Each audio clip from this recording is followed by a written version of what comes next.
Hello and welcome to another episode of the Underhive Lorekeepers podcast. This episode coming at you 100% live from a pre-recorded location. I am your host, Spamuel, aka the Spammerai. Hold your applause though. And to my right, as always, a man who once told me that although he disagreed with Slaaneish's fourth Chaos God policy, he did thoroughly enjoy their kill all Eldar policy.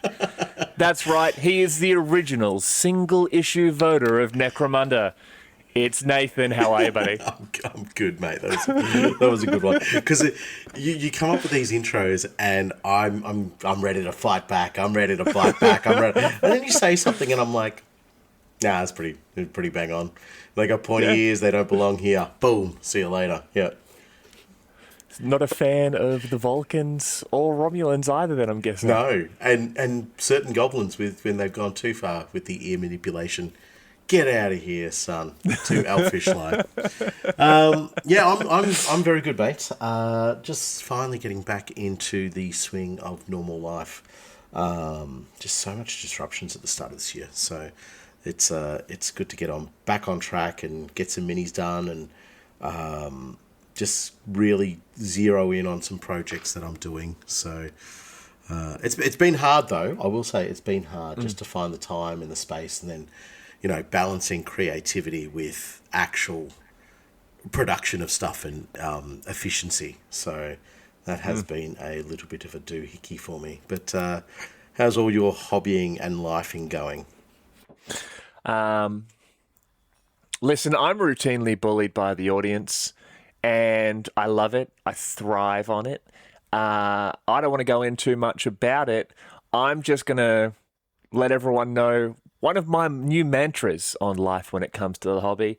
And anyone who's listened to our latest hobby diary is going to know this already. It's Hawk Tour. Slap a crane on that thing. No. My hobby, once again, just like yourself, it keeps getting distracted by all those horrible parts of life. I mean, friends, family, work, basically anything that isn't a hobby keeps distracting me from my hobby. And yeah, I'm not a greedy man, Nathan. I just want to win $21 million.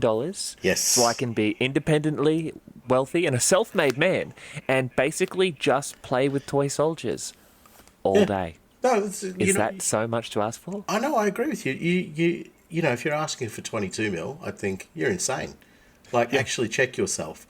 No, I think you're being quite reserved. Asking for a reasonable amount of money and just just a normal situation.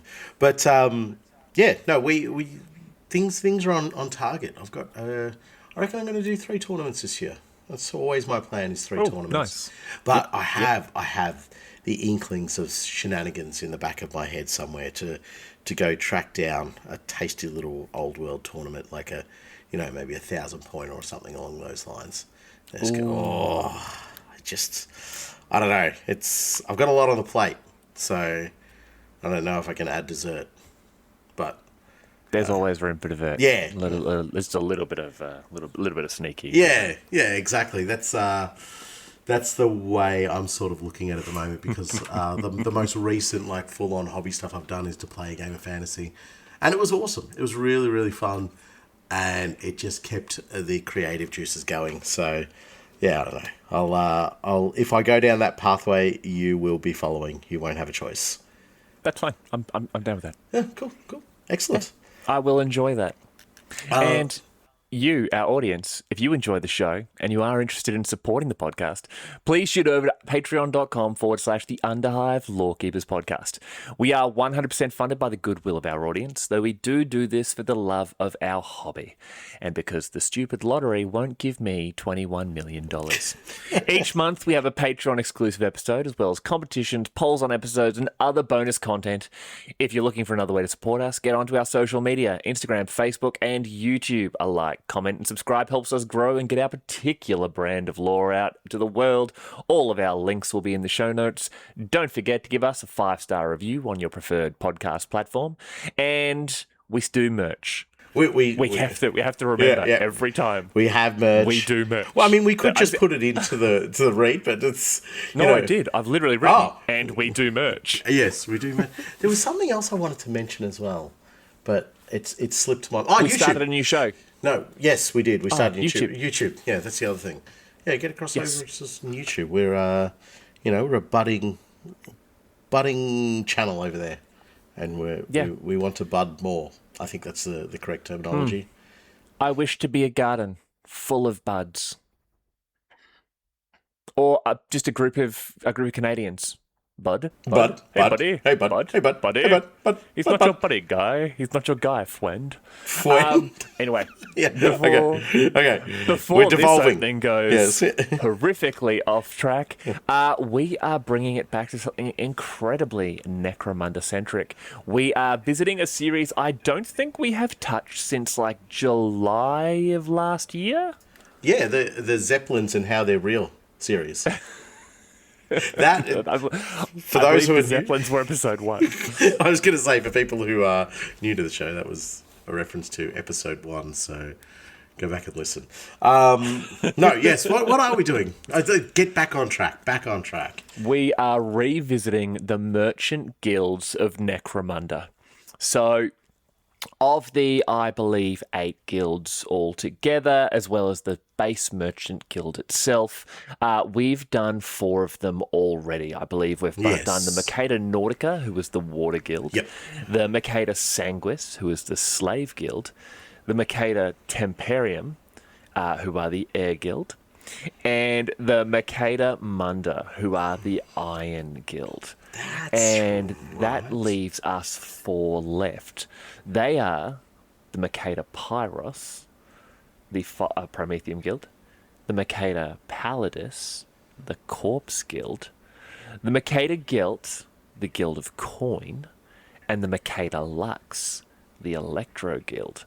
Nathan, you've been away working hard on your night shift and going to New Zealand, visiting your fellow countrymen. Boo. So you know what?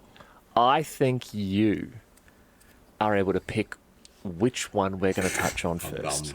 I'm not playing this game. You're not playing that? I'm not playing your game where I pick one, I start to read it, you cut me off, I get annoyed, No, I'm not audience laughs, I quit the show, we don't have an Underhive Lorekeepers anymore. We're not playing that game. No. Wait, sorry. I'm not going to do that. Liar. But look, I'm drinking my tea. Go. The Mercator Pyros. Oh, he's still drinking his tea.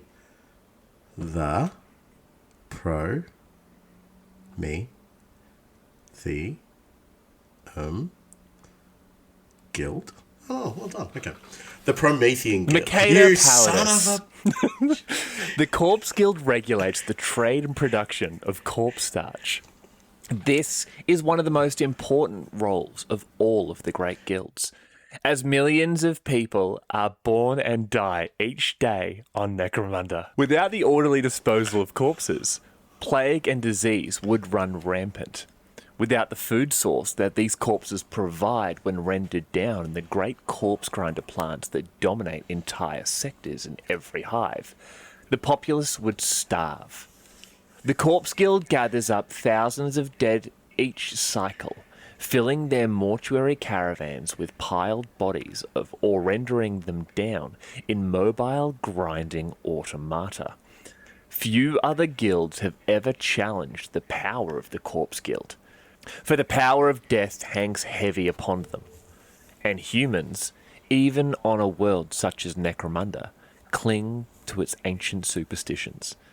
Some believe it is bad luck to even look upon the face of a corpse guilder, and when word reaches a settlement of their approach, the guild often arrives to find every door and window shut tight, with only bodies laid out neatly on the streets to greet them. Now, the Corpse Guild are a weird one. Can I know you've got something to say, but my first instinctive thought, and I don't know if I'm podcast ready. Like, we've done an episode, but it was pretty light on. So I've got to get back into the groove of things. We've done also the Patreon as well, but just the idea that they rock up and all the doors are locked, and then they have to just, like, knock on the doors and just feel like, Hi, it's the Crops Guild. We know it's not you. Boot off. I'm just imagining the like, hello, Avon calling. Like, I don't remember ordering Avon. They open the door and it's, we got you. Gotcha. Extra corpses. Oh, stab. Yeah. Well, found a corpse. And you don't say, I'm not a corpse, because that's a giveaway that they can stab you. Yeah. So you just go limp and quiet and just hope that you can escape later. You just kind of like a defense mechanism against them is just to go limp. Yep. Just, It's just, you just go possum. that's what I was thinking. Possum. They throw you in the back of a cart, and then you're laying there. You open your eyes, and there's it's you and 6 of your mates. You've all got your eyes open, just like Mondays, right? Yeah, exactly. Did they call themselves the Crops Guild? Yeah, they got me with that too as well. Like they just mix up a few letters and every single time. Anyway, see you next Monday, and they all just scarper out of the little wagon. And then just like boot off back to their residence, whatever. And the corpse will have to come back the next Monday because they missed their quota on that Monday. So the only guy they didn't get was Dyslexic Dave, who actually heard them say Corpse Guild. And he's like, no, on to you, not you sneaky bloody corpse grinder. Anyway, professionalism at its best. Go. What were you going to say about the mighty, infallible Corpse Guild? Crops Guild. Yeah. So, the Corpse Guild are an incredibly weird one. What's the word I'm looking for? Because when you look at them and what they actually do, they're one of those pieces of the machinery that is Necromunda that is so essential. Like they have to gather the dead, be them human or otherwise, to take to the grinders, to create the food, to help feed another generation of Necromundans. Yep. But at the same time, everyone hates them. People are terrified of them. Like, have you... This is a really weird question. Have you ever read into the history of executioners in sort of like medieval and feudal Europe? Yeah. Where it's like, we know you have to do it, and it's sort of I guess it's a venerated job in a way, but you are the most disliked person within whatever range, and I think that's why they have to wear the hoods as well, so that people wouldn't know their identity. And it's not because of like, revenge killing or anything like that. You just become this spectre of death. Your presence means the end for somebody or something. I get where you're talking about in that reference, that they are essentially the executioners. But I think that for me as well, the fear is not just limited to the fact that they're collecting the bodies. I think, and we joked about it earlier, but it would be the concept that they would actually be going out there and creating corpses as well. So they just like, if you're walking with a limp, you're not going to survive much more than a day. But you shot me. That's why I have the limp. Yeah, well, we're easing the pain, easing the burden for you. We're gonna kill you. So, but people seem to forget that this is where the corpse grinders come from. Yeah. The corpse grinder cultists who, they fall to, one of our favourite nu metal bands from the late 90s and early 2000s. That's right, Jonathan Davis, frontman of Korn. And they all of a sudden... You don't understand the Korn reference? No, it's okay. At least Hairy Bob got it. He's laughing his ass off right now. I understood the Slanesh reference. Yes, you did. That was a Korn reference. What? Professionalism, please. Professionalism. But the corpse grinders are literally part of the corpse grinding... the corpse harvesting parties. Like, the corpse guilds themselves... are where the corpse grinders come from.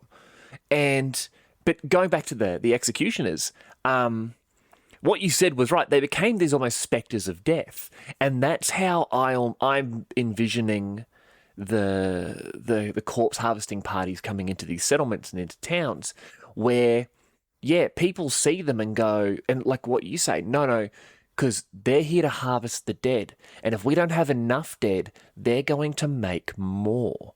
Yeah. So back in medieval Europe, the executioners ended up becoming families, right? And because no one wanted to marry into or have their children marry someone from one of these families, they became almost a community who would travel to each other, to other towns, to border towns, to in some cases other countries, and would marry off their children to the children of other executioners. Yeah, right. So you were effectively creating executioner dynasties. I was about to call it a dynasty just to make it a weird pronunciation. But you were creating these dynasties of executioner families. And when you were known to be an executioner, much like when you're known to be one of these corpse harvesters, it was bad luck to touch you in like the street. So if a corpse harvester was walking down the street, or a member of the guild, like one of the pale consorts, people don't want to touch them. Because if they touch you, you're tainted with their connection to death. Like, it must be so alienating. I would think so, but I think within the realms of those executioners that you're talking about, like, real world example, I think there would be this solidarity, and that's and this I guess almost like elitism that would come about, of going, well, I'm better than them, and I'm provided you could put your mind into that sense. But that's where I think it would differ greatly within Necromunda, because you would have this overarching sense of the guild is with me.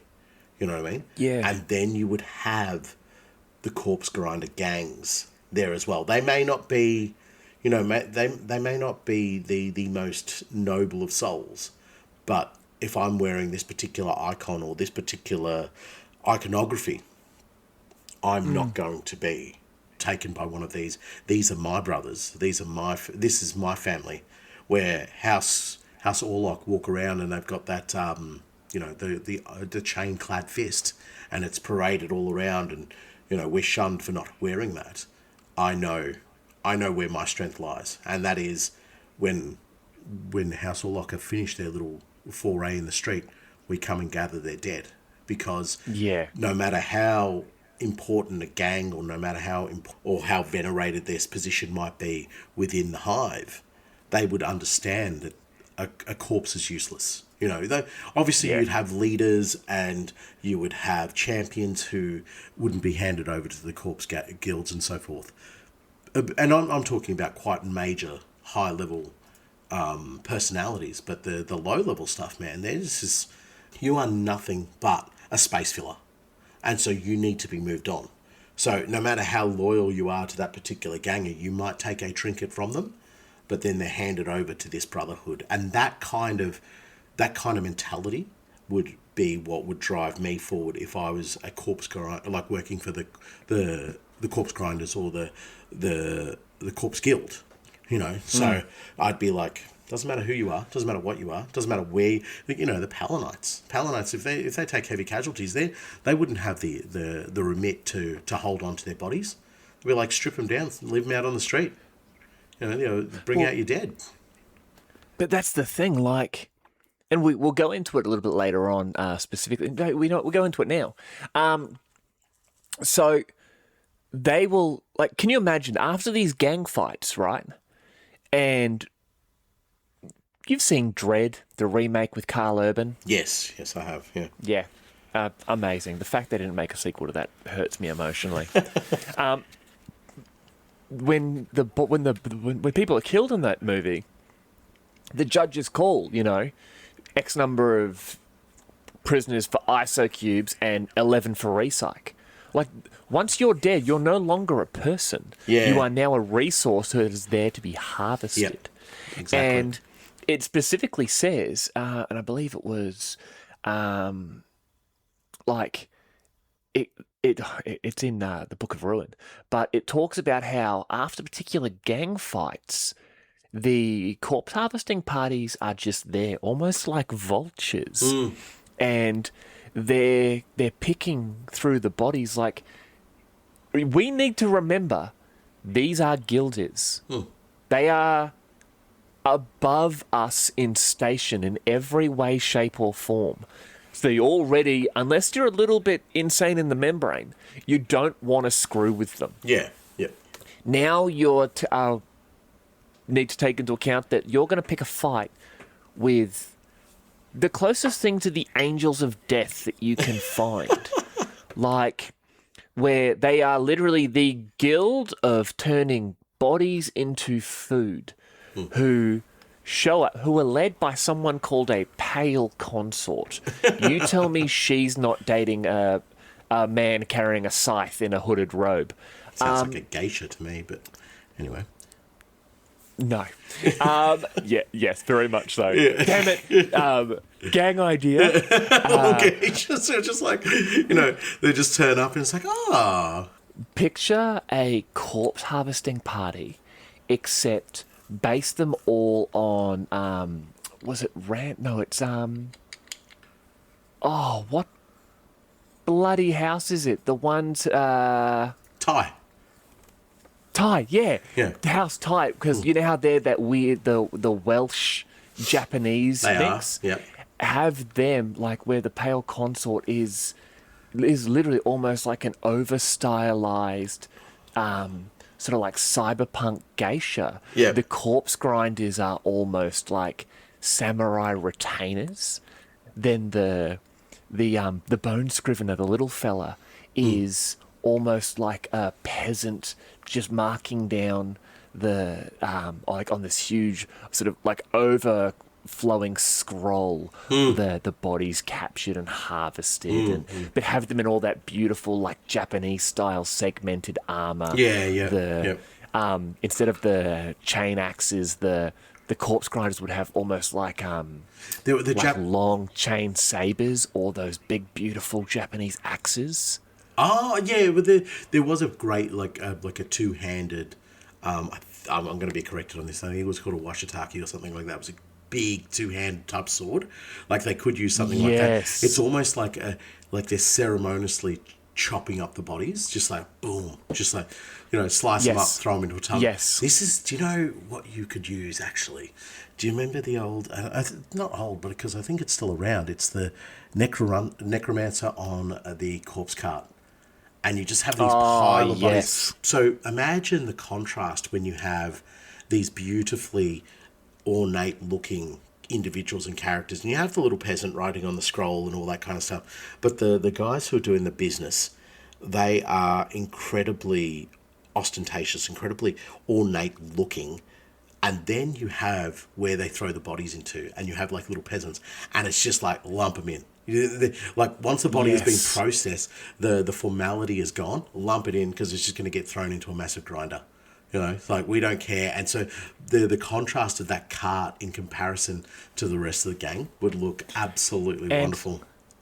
Let's rewind on what you've just touched on there. Something, and I will come back to where my brain was going with picking a fight with the corpse grinders who are just picking over. So I'm re-railing the derail it later on. Yeah. What you said about the Palinites, that's at the end of the day, it doesn't matter who you are.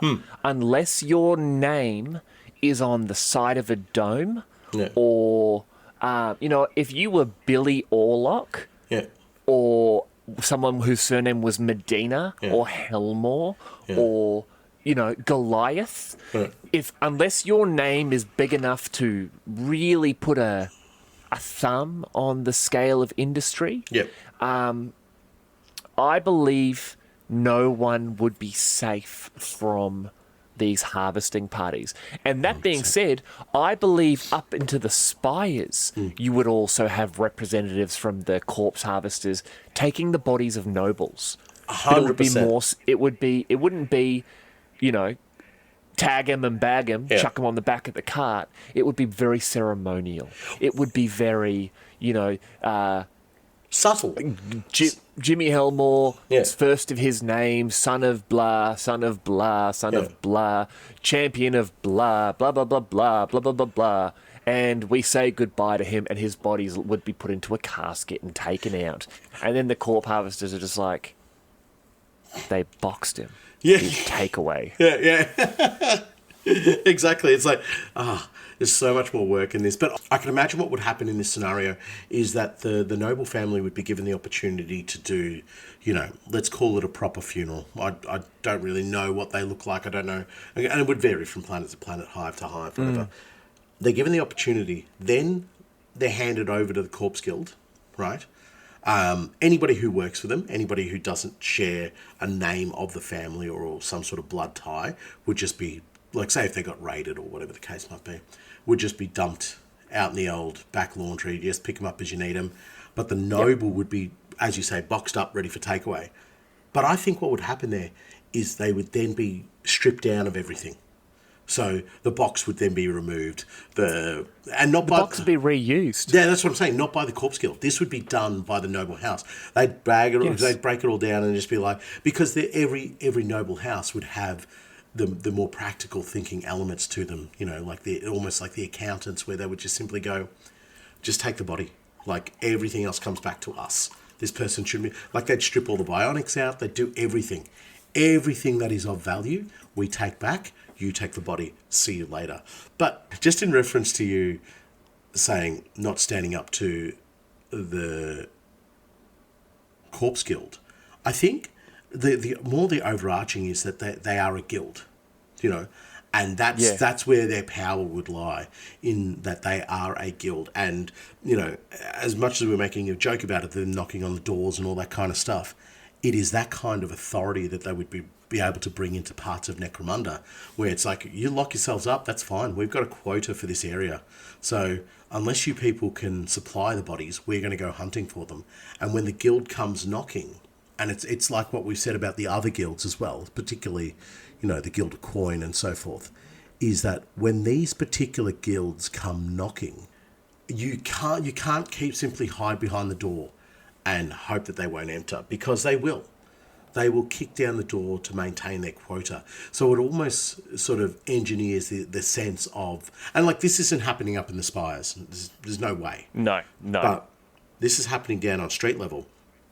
So it would almost be engineering fights to ensure that you're going to have enough bodies. But that would be the most chaotic way in which to do it.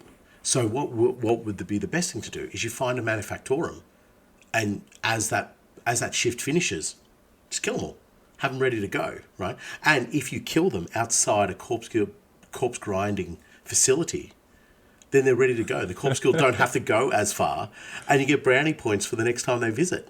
But then all you're doing is replacing a shift. Get rid of all of these, replace the shift. If the brand new people that you get to replace that shift fall into the machine, even better produce.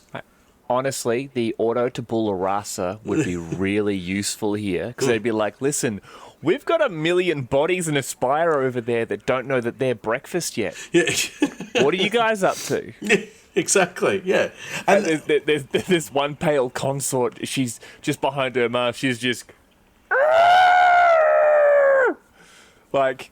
Just happy murderer noises. Yeah, absolutely. It's like, woo, yes. So I think that above and beyond, they are a guild at first. And so that authority would make them so terrible and so dangerous. Because... Yes. And that's going beyond the nature of what their job is. Their job is to find bodies. And it's not even to find bodies, it's to supply bodies to the food chain. To ensure they're a vital part of the sustainability of Necromunda, and in the sense that you need to keep your population fed, no matter how no matter how much you lean on servitors or other automated systems and so forth. The Imperium will never be set up in a way that it could be fully automated. So you need to be able to fuel the working parts of your machine, and that is the bodies. And you're not going to be able to fuel that when you've got rotating shifts where factories don't shut down. And, you might have 10,000 people go into a manufactorum to produce, and you're replacing that with a shift of another 10,000. That's 20,000 mouths to feed in just one location. So without the Corpse Guild, you don't have the necessary means. And I think you would have riots in the street if the Corpse Guild were not doing their job. As much as there's fear of them, as much as there is the terror of them, there would be rioting. There would be full-on, full-on outbreaks of conflict because the food is not only being conflict, but disease. Yes, of course. The joke I made earlier about vultures, like we can talk a lot of crap about vultures, because they can't speak English, so we can really say what we want, but they provide an excellent service. They are cleaning up the carrion, and that's exactly what the Corpse Guild are doing here. They are going settlement to settlement, and they are cleaning up the carrion.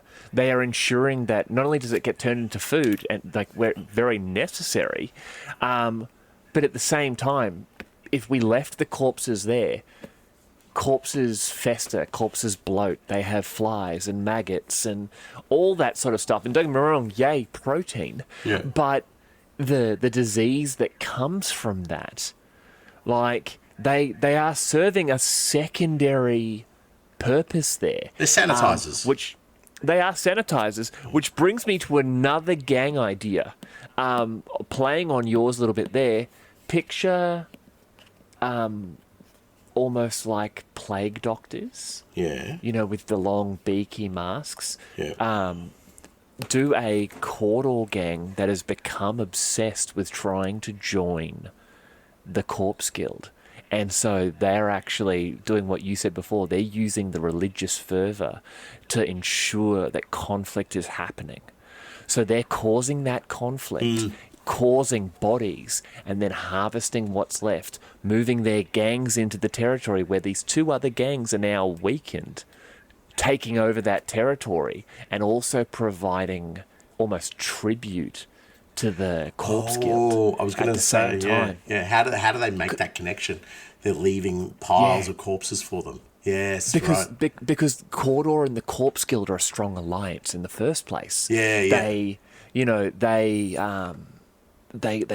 pull so close into them. Plus, Cawdor is a great source of bodies. Yeah. Because they're digging around in all sorts of trash and just being absolute gimboids and just constantly dying. They're strapping bombs to rats.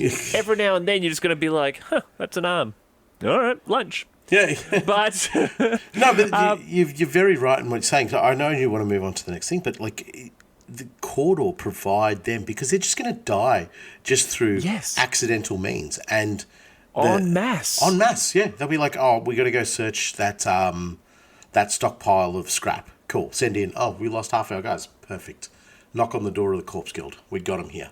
Yep. Let's get in their good books, and we haven't actually hindered ourselves. We just need more devotees to come down and sort this out for us. We've culled the weak. Exactly. Yeah. We've just culled the weak from what we were doing.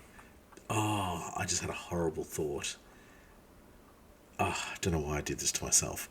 Imagine, like, pressure being put on House Orlok to provide corpses. You know what I mean? And they would just drudge hunt. Drudge hunt. That's exactly what it would be. It would just round up a bunch of drudges, tell them they've got a chance of making it big, load them into whatever, some sort of ridge hauler or something, and then just dump them in front of them, dump them at the doorstep of the Corpse Guild. Just be like, have at it, lads.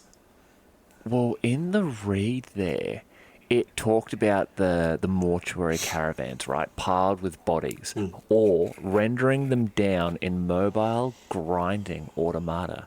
Imagine saying to them, all right, get in the back of the truck. Oh God! You've made us all very impressed. We like your mustard.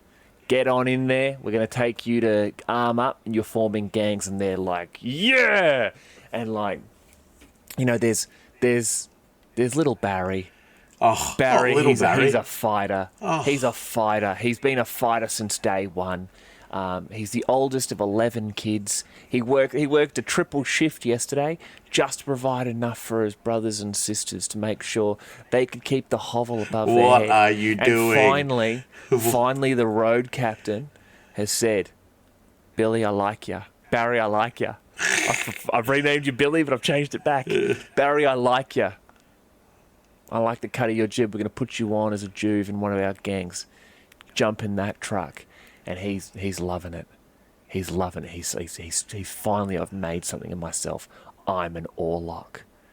And they drive down to the next settlement where the meeting's taking place. And they're all in there. They're all patting each other on the back.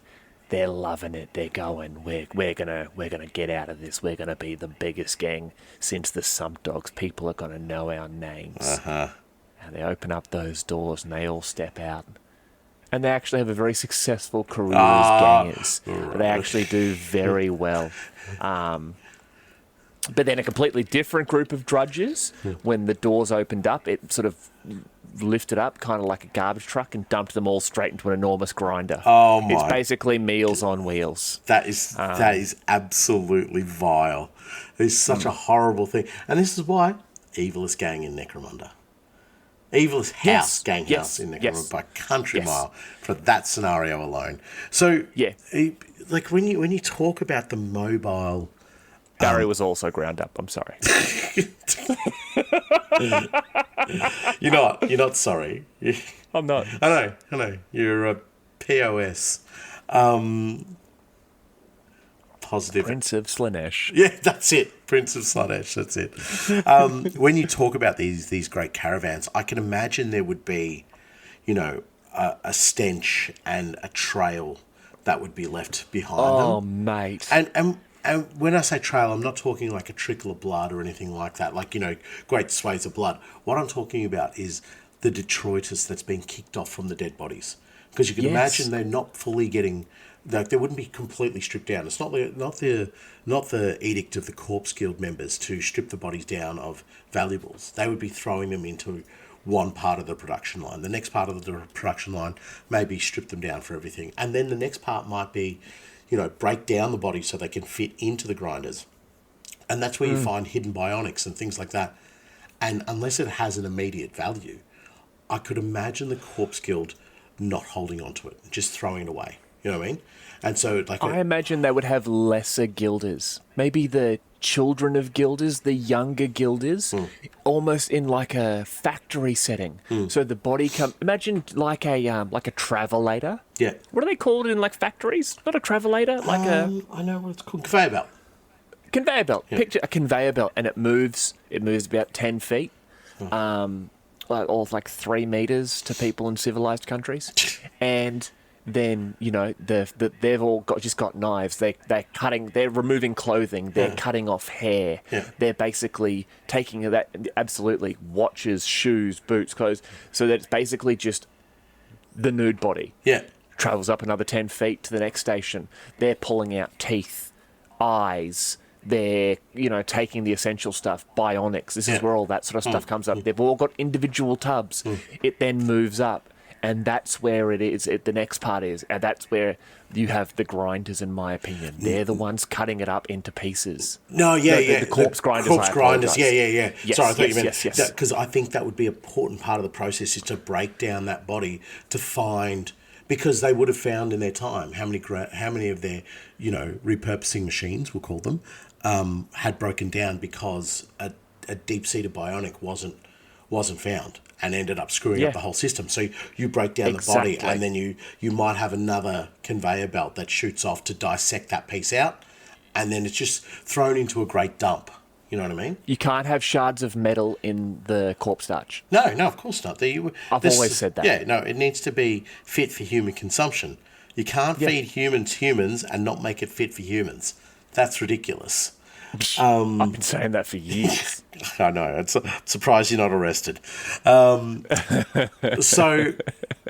that to me, like, that's where I see this like traveling band of something Cawdor-esque, just like hovering around the back end of one of these caravans, just finding the little trinkets that get thrown away, the little bits and bobs. Because the way I see the Corpse Guild is there's almost a veneration of what they're doing.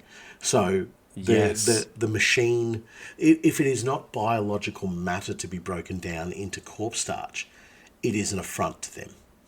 So let's get rid of it. And there could be just a vat where they just dump it all in and it just tips out the back of the convoy.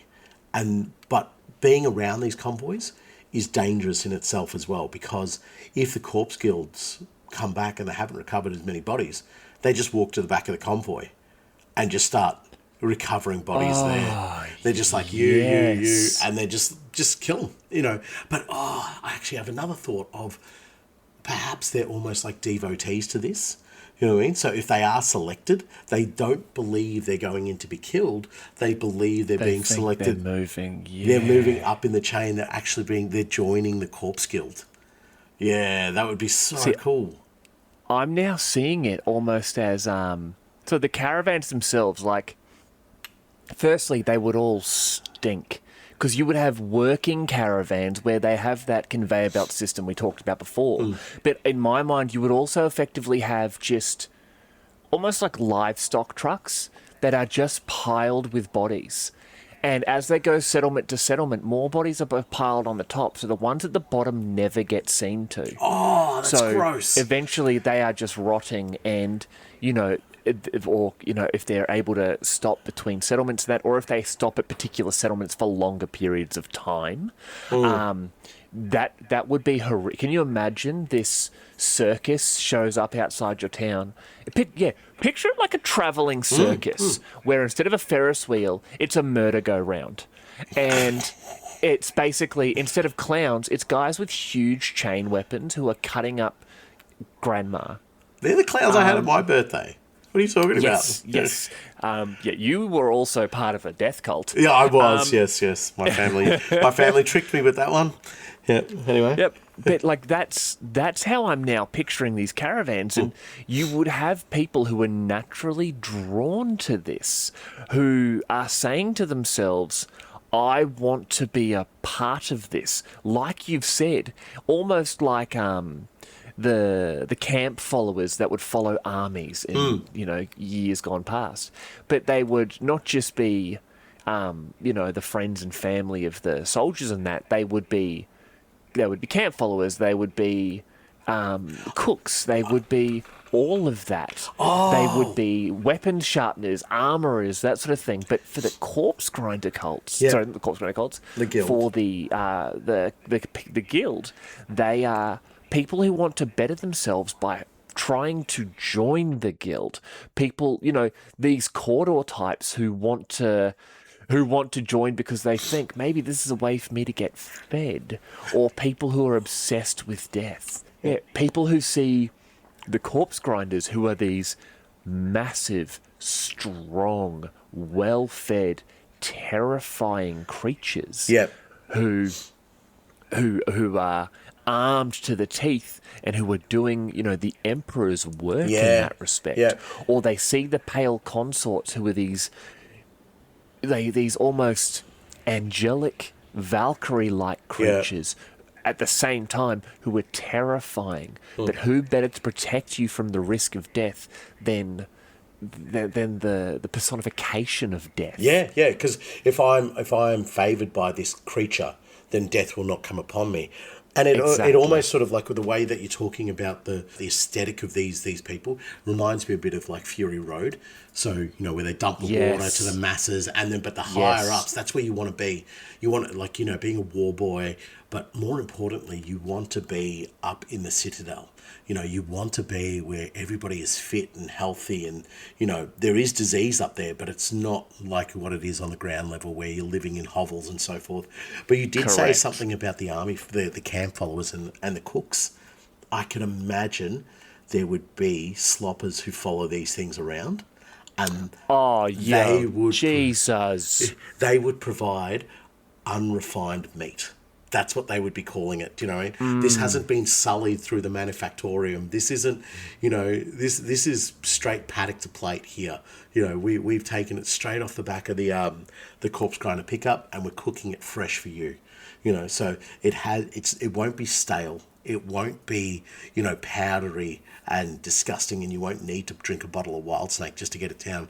What you're going to eat here is semi-perfection. And so they would teeter right on the brink of like going too far, of basically they would describe the meat product as a meat product rather than, like, everybody knows where it comes from. Everybody knows the origin of it, but nobody wants to hear that in the sales pitch.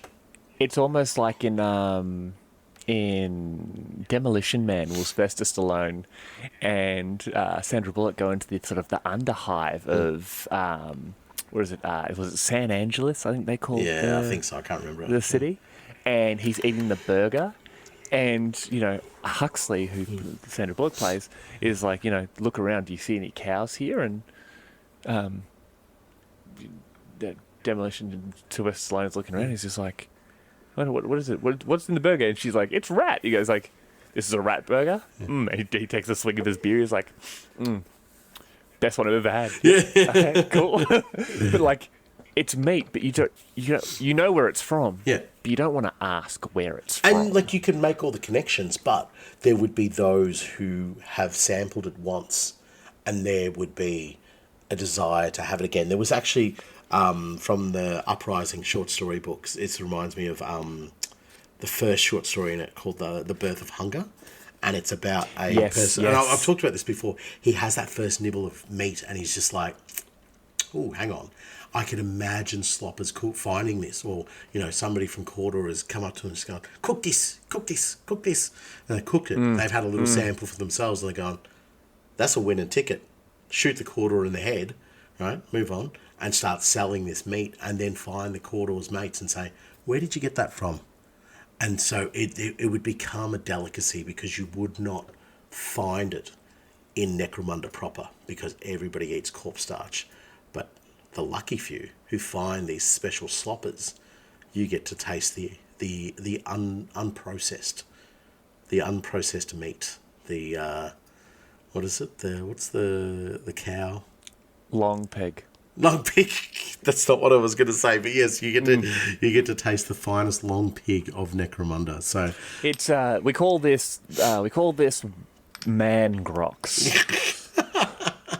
What do you mean man grox? Just give me 3 or 4 more servings of this and explain to yourself. Yeah. It's people. Tasty. You want to pass me that mayonnaise there, Chief? Gonna turn this into a hoagie. Yeah. But look, I mean, we're going down a dark pathway, but this is where what I see attaching itself to the Corpse Guild, because you have the, I guess, the nobility of what the guild is about, and you have that sense of authority of who they are. So hovering in those circles is important. But I think there's almost like an almost sense of like doing holy work by feeding the masses.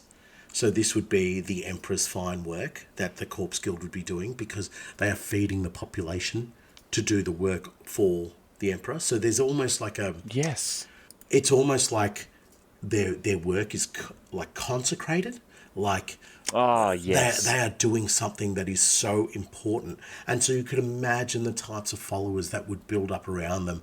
It's not like they're keeping the airships moving. These guys are making sure the manufactorium keeps going. They're making sure that the population stays focused on their devotion to the tithe and to the Emperor, and not on the grumbling of their bellies. This is important stuff to be doing, and that's why I could see them having this cluster, having this, I guess, following around them.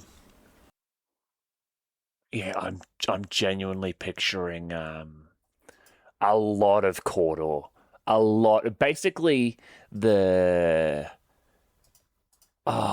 It's a weird way to say it, but almost like a more almost like a more bloodthirsty version of the Redemptionists, where they're not wanting to bring faith. They simply want to take part in the holy culling of the population to ensure, we got to get rid of 10% so 90% can survive. Yeah, and sorry, you make a really good point there. The culling of the population. Like, I think there'd be a certain point where they would say you need to stop killing. You that particular hive or that particular cluster, like you've gone too far. The reputation of the guild is not one of, veneration and of doing the emperor's work, but now of just murderers. Yes. And so there would be public scenes of, perhaps like large caravans of followers of the Corpse Guild being executed to be put into the grinders to say we take from our own as well. And it's, there would be, I think there would be quite a show around it as well. And to me, I think the Corpse Guild, especially when you look at the miniatures that they have for them, they aren't picking up the Detroiters on the back end of streets. They aren't scavenging all the time. This is a part and part of the workings of Necromunda. Very much the same way that we come and get our garbage picked up on a Thursday morning or whatever the case might be. In that sense, but with a greater level of veneration for what they're doing, because you're not just keeping our streets clean, but you're feeding me. You're allowing me to continue working for the Emperor. Yes. Oh, goddamn yes. So moving on to what actually makes up the group themselves. Now, first off, the alliance of the Corpse Harvesting Party, as we usually talk about, we've got to do the boring part, the rules. How are you going to use them in the game? Obviously... There's a game associated with this? Apparently. I think, I don't know, some nerds play it somewhere. Oh, yeah, probably. So they are a guild, so obviously they are always going to be law-abiding. So if you're an outlaw or like particularly ugly, they don't want to be friends with you. Kind of like all the girls in my high school. So yeah, go on. None of them wanted to be friends with me. Oh, I thought you meant the other way. They were all okay. Yeah, okay. No, all right. No. Yeah, okay. No, none of them wanted to be friends with me. No, that makes sense. They still don't want to be friends with you. Yeah, that's fair. So there's obviously a strong alliance with House Cawdor. It's because, as we discussed, keep a bunch of Cawdor around, eventually you're going to be able to eat one of them. Now, one of the bonus rules they bring into your gang when you are allied with them is extra corpse starch rations. Now, when a fighter in the gang must roll on the lasting injury table, they may re-roll the result, though they must abide by their second roll, even if it is worse.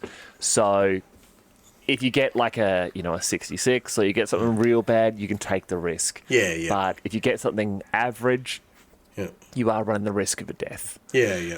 So that makes sense. If you're allied with the Corpse Guild, you can just imagine they're cutting off a few a tasty steak or two from old Barry from earlier. Yeah, Barry's just putting his hand up like, I survived. No, you didn't. Come here. No, your arm didn't survive. Give us that. That's lunch. So you can actually get the Corpse Harvesting Party to join you in a battle. There are certain requirements where they will be forced to come, but obviously sometimes they just show up just to fight. So what some of the drawbacks? There's obviously, during the pre-battle sequence, if the gang has the option of choosing the scenario, roll a d6. On a 1, 2, or 3, you have to pick the looters, smash and grab, caravan heist, or escort mission. And take on the role of defender. On a 4+, you can choose a scenario as per normal, or test the alliance, or whatever. But here's the fun one. This one's called Meat for the Grinders. At the start of the post-battle action step of the post-battle sequence, before making any medical escort actions, one randomly determined fighter in the gang who has suffered a critical injury, 61 to 65 on the lasting injuries table, is just removed from the gang's roster as if they had died. Alternatively, you can choose to make a medical escort and take the fighter to the dock, but if you do, you have to test the alliance because they want to butcher your friend and turn him into the extra corpse starch rations we mentioned earlier. Yes, yeah, they want to provide for you, with you. They want to provide with you. Now, the corpse harvesting party itself is fantastic. So, recycled meat is vital to the existence of Necromunda, and the Merchant Guild is continually acquiring fresh sources for the corpse grinders. Pale consorts and bone scriveners are corpse prospectors, ever scouring the hives looking for new and plentiful veins of dead meat to be turned into the next batch of corpse starch rations. Hidden behind macabre masks, often with ornamental rebreathers to block out the stench of their work, pale consorts and their bone scriveners use a collection of ancient surgical tools to determine the worth of their catch. Their axes. They're using chain axes. I was going to say they're two-handed chain axes. Do you know who used them as ancient surgical tool? Khan. Khan was the one who was an ancient surgeon. If you're going to say that's the ancient surgical tool. Angron actually was a very, very well qualified dentist. Yeah, he'd just be like, boom. Shout out to our boy Dr. Toe. Often they will be seen exploring the Sorry, go. No, I was just being silly. Go. No, go. Be silly. Oh. I could just imagine like Khan or Angron smashing somebody and be like, oh, you're dead, severed head. Yeah, see, surgeon, doctor, done. He's got no teeth. Fantastic dentist. He will get no fillings now. He has no teeth. There's a reason the World Eaters didn't have librarians, because they all had to go get teeth pulled. But Angron just punching them in the face. That's correct. Often they will be seen exploring the aftermath of battles between gangs or stalking the streets of a settlement savaged by outlanders, stooping over the dead. Pale consorts might be prospectors of fallow flesh, but when they find a likely specimen, they are not the ones to mine it. Following the pale consort's footsteps are the hulking shadows of corpse grinders, representing the issues of their organisation, which stands as the principal beneficiary of the Merchant Guild's efforts. Unlike the pale consorts and scriveners, each corpse grinder is a muscular butcher, their arms grown strong in the execution of their grim work. Armed with saws and serrated blades, these brutes either haul the corpses whole into the body carts or hack away the best pieces for the ration factories to refine. Should a pale consort be threatened, corpse grinders also make for able bodyguards, their razor-toothed tools as proficient against the living as the dead.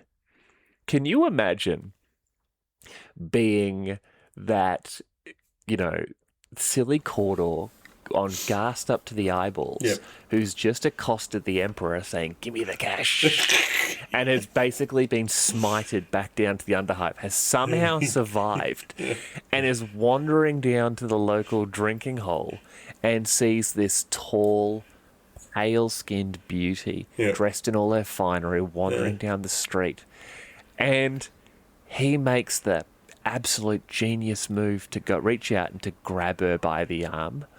In my head, I hear him saying, "Hola, chica." He's just somehow the Empress put Spanish into his head, and he's just like, "Hola, chica," and that's it. That's the last thing he ever says. Because continue. Two enormous corpse grinders butcher him so systematically and efficiently that it's like when they say in the guillotine the blade comes down and the heads are alive for a few seconds afterwards. They've done their job so well. They've removed his arms and legs. He's literally just a head and a torso. And they're looking at him just be like, "Yep." And they just leave him and just wander off. And he's just, "Give me the cash." Give me the cash. Dos cervezas, por favor? Exactly. But because he's been touched by the Emperor, he's got a little bit of golden throne about him. So he's just gonna He's gonna now live. a perpetual. He's a perpetual. Yes, he's gonna live on, the most ratty little corridor known to mankind. Yeah. So Tommy the Torso, they call him. Tommy. Oh, he wasn't venerated enough to be a Timmy the Torso. Oh, he was so close. No. Yeah, so what you were saying there about the how they go and inspect the bodies, I sort of see that like almost like medics. Like I don't know, I'm basing it off what I've seen in movies where they like mark the person and they're like marked. Yeah, doing triage. Triage, like marked. You're like, this one's savable, this one's not savable, this one's savable. You know what I mean? Like, do what you can for this one. Do this one needs X, Y, and Z, sort of thing. I can almost see them doing that for the corpses, and this is where we get that horrible scene of corpse, like, you know, ganger, guts laid out around him. Yep. And they just like put a flag in him, just go, that's a corpse. He goes, I'm not a corpse. Yes. And he goes, well, you're a corpse now, buddy, because all your mates have booted off. We're the only ones here, and we ain't got medics. Actually, no, sorry, we have surgeons. But when they come, they're the kind of surgeons that are going to turn you into a corpse. So, you know, medical malpractice surgeons. He literally hammered nails into his own brain and started screaming about the 8. But yeah, he's actually a very successful surgeon. 100% success rate of killing his patients. Yeah, exactly. No, I love that. I can imagine them almost wandering these battlefields afterwards because the whatever gangs or whatever were there, or whoever's trying to rob the bodies, they're looking at it and just going, oh, no, we ran out of time. Because these harvesting parties have arrived. Yes. And they're almost grading the meat. Like you can imagine, because obviously the Pale Consort and the Bone Scrivener are there doing their thing. So the Pale Consort is looking over them and just going, yep, this, you know, we're testing the blood. No, he's not diseased. Okay, so he's an A grade. Yeah. And then there's some size to him, so it's A plus. Yep, so we'll mark this one. The grinders come along, hack slash, because you know this part's burned or whatever. But if it's good, they just throw him over the shoulder. You know, chuck him in the back of the cart. Whereas the Bone Scrivener is looking is going, oh no, well there's no point taking everything from the waist down because you know her legs have been melted by chemicals. No point taking that. Yep. Cut her in half. Yep. You, Brutus, get this. Yep. And he's just hack. Grabs the arm, drags it to the cart. And so they're literally the grading and making the decisions, doing that triage. Yeah. And this is where I could see you would have other corpse grinders or aspirants around them, or just the Detroiters standing, hovering around them, who that chemically destroyed body, you know, that needs to still get swept up but put into a different cart because it can't be left there to rot. Yes. So that's that moment of opportunity where you might be able to swoop in and get some fresh meat, or you might be able to do, you know, like even as tainted as it is, you might be able to get in there and grab something, you know, and that's, I can see when the corpse grinders are moving through, I can see when the corpse guild is moving through, it's almost like you can hear a shuffling amongst the streets. Do you know what I mean? It's just like this industrious movement would be happening of clearly people walking with a purpose and shuffling and moving and just finding and grabbing and doing all of these things that, you know, would just lead to having really clean streets because everything would be taken off. Everything would be taken off the street, and then I can imagine there would be the lesser elements of the corpse guild coming through, and they're the cleanup. They're the ones who pick up the bodies that aren't going for use as meat or use as corpse starch. These are the ones that just need to be cleaned up. Just move them off, you know. Don't waste water on it. Blast it with like compressed air or something where the blood sprayed, or even just ignore it and just move on to the next one. But the fanfare and I guess the almost sort of noble type aspect of what I was talking about with the Corpse Guild, when you look at the Pale Consort, that to me screams noble as well. You know, like that would not be out of place being a noble if, you know, modify a few things. And to a little scrap dog on the streets of Necromunda, that person is a noble as well. So what we were mentioning before about wanting to hover in those circles, you could imagine them amassing followers around them. And I'm not talking loads, because there's bodyguards with massive chain axes, two-handed chain axes. So it would be the bravest who would hang around, or the most desperate who would hang around. And I think the Corpse Guild would definitely be able to take advantage of that. But just one other thing with the miniatures as well that I've noticed, they've got a servo skull with a gun. Oh, yeah, that's actually part of the Bone Scrivener's equipment. So that's an execution serviceable. That's like a... Oh, yes, very much so. Yeah, that person's running. So, no, they're part of the corpse. Shoot him in the head. Well, some of the special rules that do come with the corpse harvesting party there. The first one is called This One's Still Moving. Good God. Now, during the wrap-up step of the post-battle sequence, roll a d6 for any fighter, friend or enemy, that went out of action during the battle and suffered a critical injury. 61 to 65 on the lasting injuries table. On a 6, change the lasting injury to a memorable death. 66 on the lasting injuries table. The fighter has suddenly stopped moving and is claimed by the corpse grinders. But any weapons and war gear, including armor they were equipped with, is granted to the gang that the corpse harvesting party fought for, who may immediately add it to their stash. This is exactly what I was saying. They don't care about the bits. They don't want it. They don't care. They don't want it. We have no purpose for this. Boot it off. But that is also, in game terms, absolutely horrendous. Imagine if you had a really bad game and then you've got these guys as your allies, and then you just go on a lucky streak in the post-game and just roll 6 after 6. You're just like, well, that's it. I'm starting again. I'll take my 2-year campaign and stick it up my nose. Yeah, right. Well, so with the equipment, the Pale Consort is armed with a las pistol and a fighting knife, and she has a Medi-Skull, respirator, and mesh armor. The respirator is basically, I'm convinced, one of the old, like during the Black Plague, that people would wear face masks that had like sweet-smelling herbs and that. Yeah. Because she doesn't want to smell all the dead bodies. Yeah. Now, and a Medi-Skull, because I'm basically guessing that's what the thing that's doing the little scans, testing for disease and the meat and that sort of thing there. Yep. Now, the Bone Scrivener has a stiletto knife, basically a scalpel, and it has a gun skull, respirator, and a cult icon. The gun skull, like you said, it's a piece of medical equipment. It shoots people in the head. Yeah. The respirator, because everything's still very smelly, and the cult icon, which on the models, as you mentioned, is just beautiful. But I picture that to basically be, what's the word I'm looking for? Like, they plant it in the ground so everyone can see it. And they say, this is who we are. Yeah, right. We are harvesting here. Don't think you can grab your mate and run away with them. They're ours.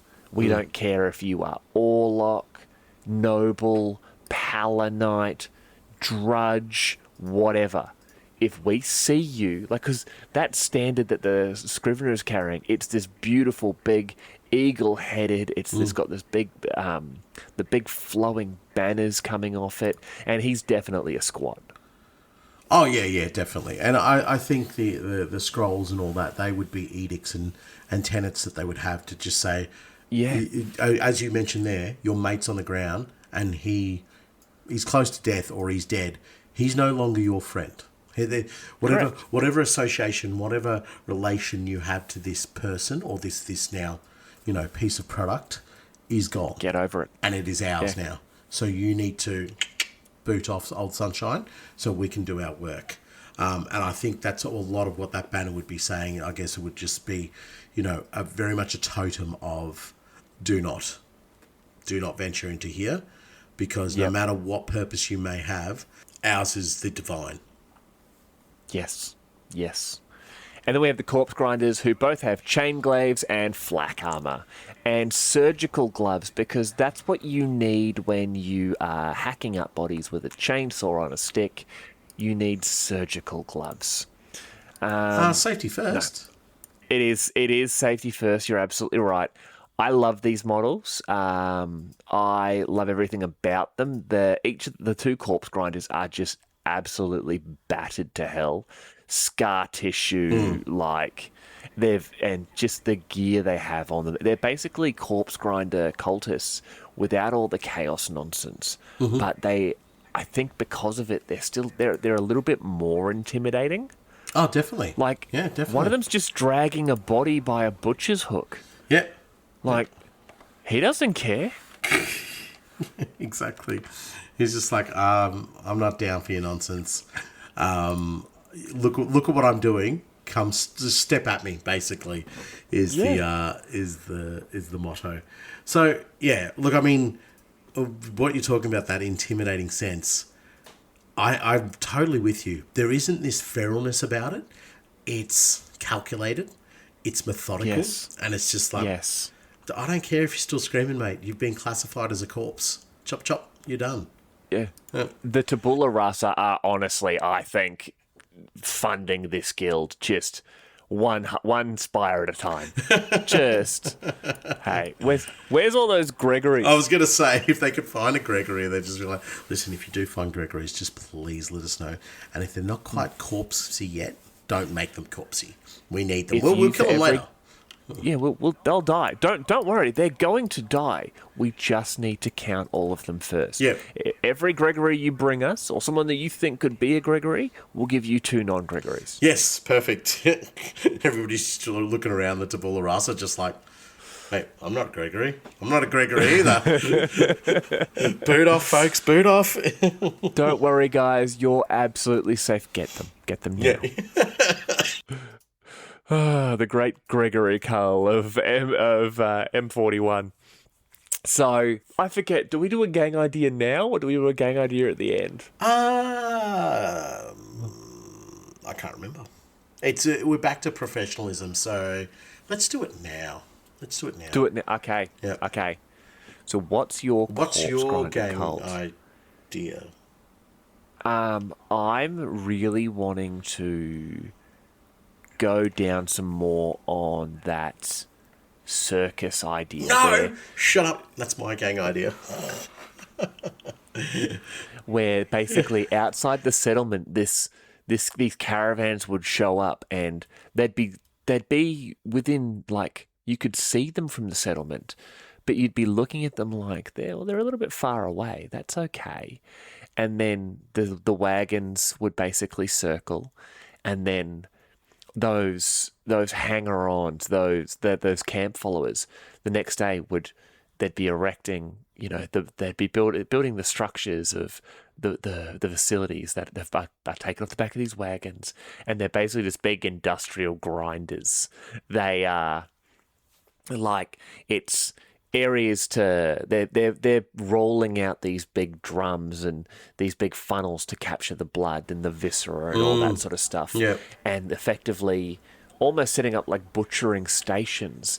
Yeah. And then I see it. the gang comes through, and they're very I'm picturing the consorts a little bit more macabre than the models you see. Like, I'm picturing a lot of bone fetishes and like cloaks of maybe of the clothes torn from the people who have been selected for butchering. Oh, that's awesome.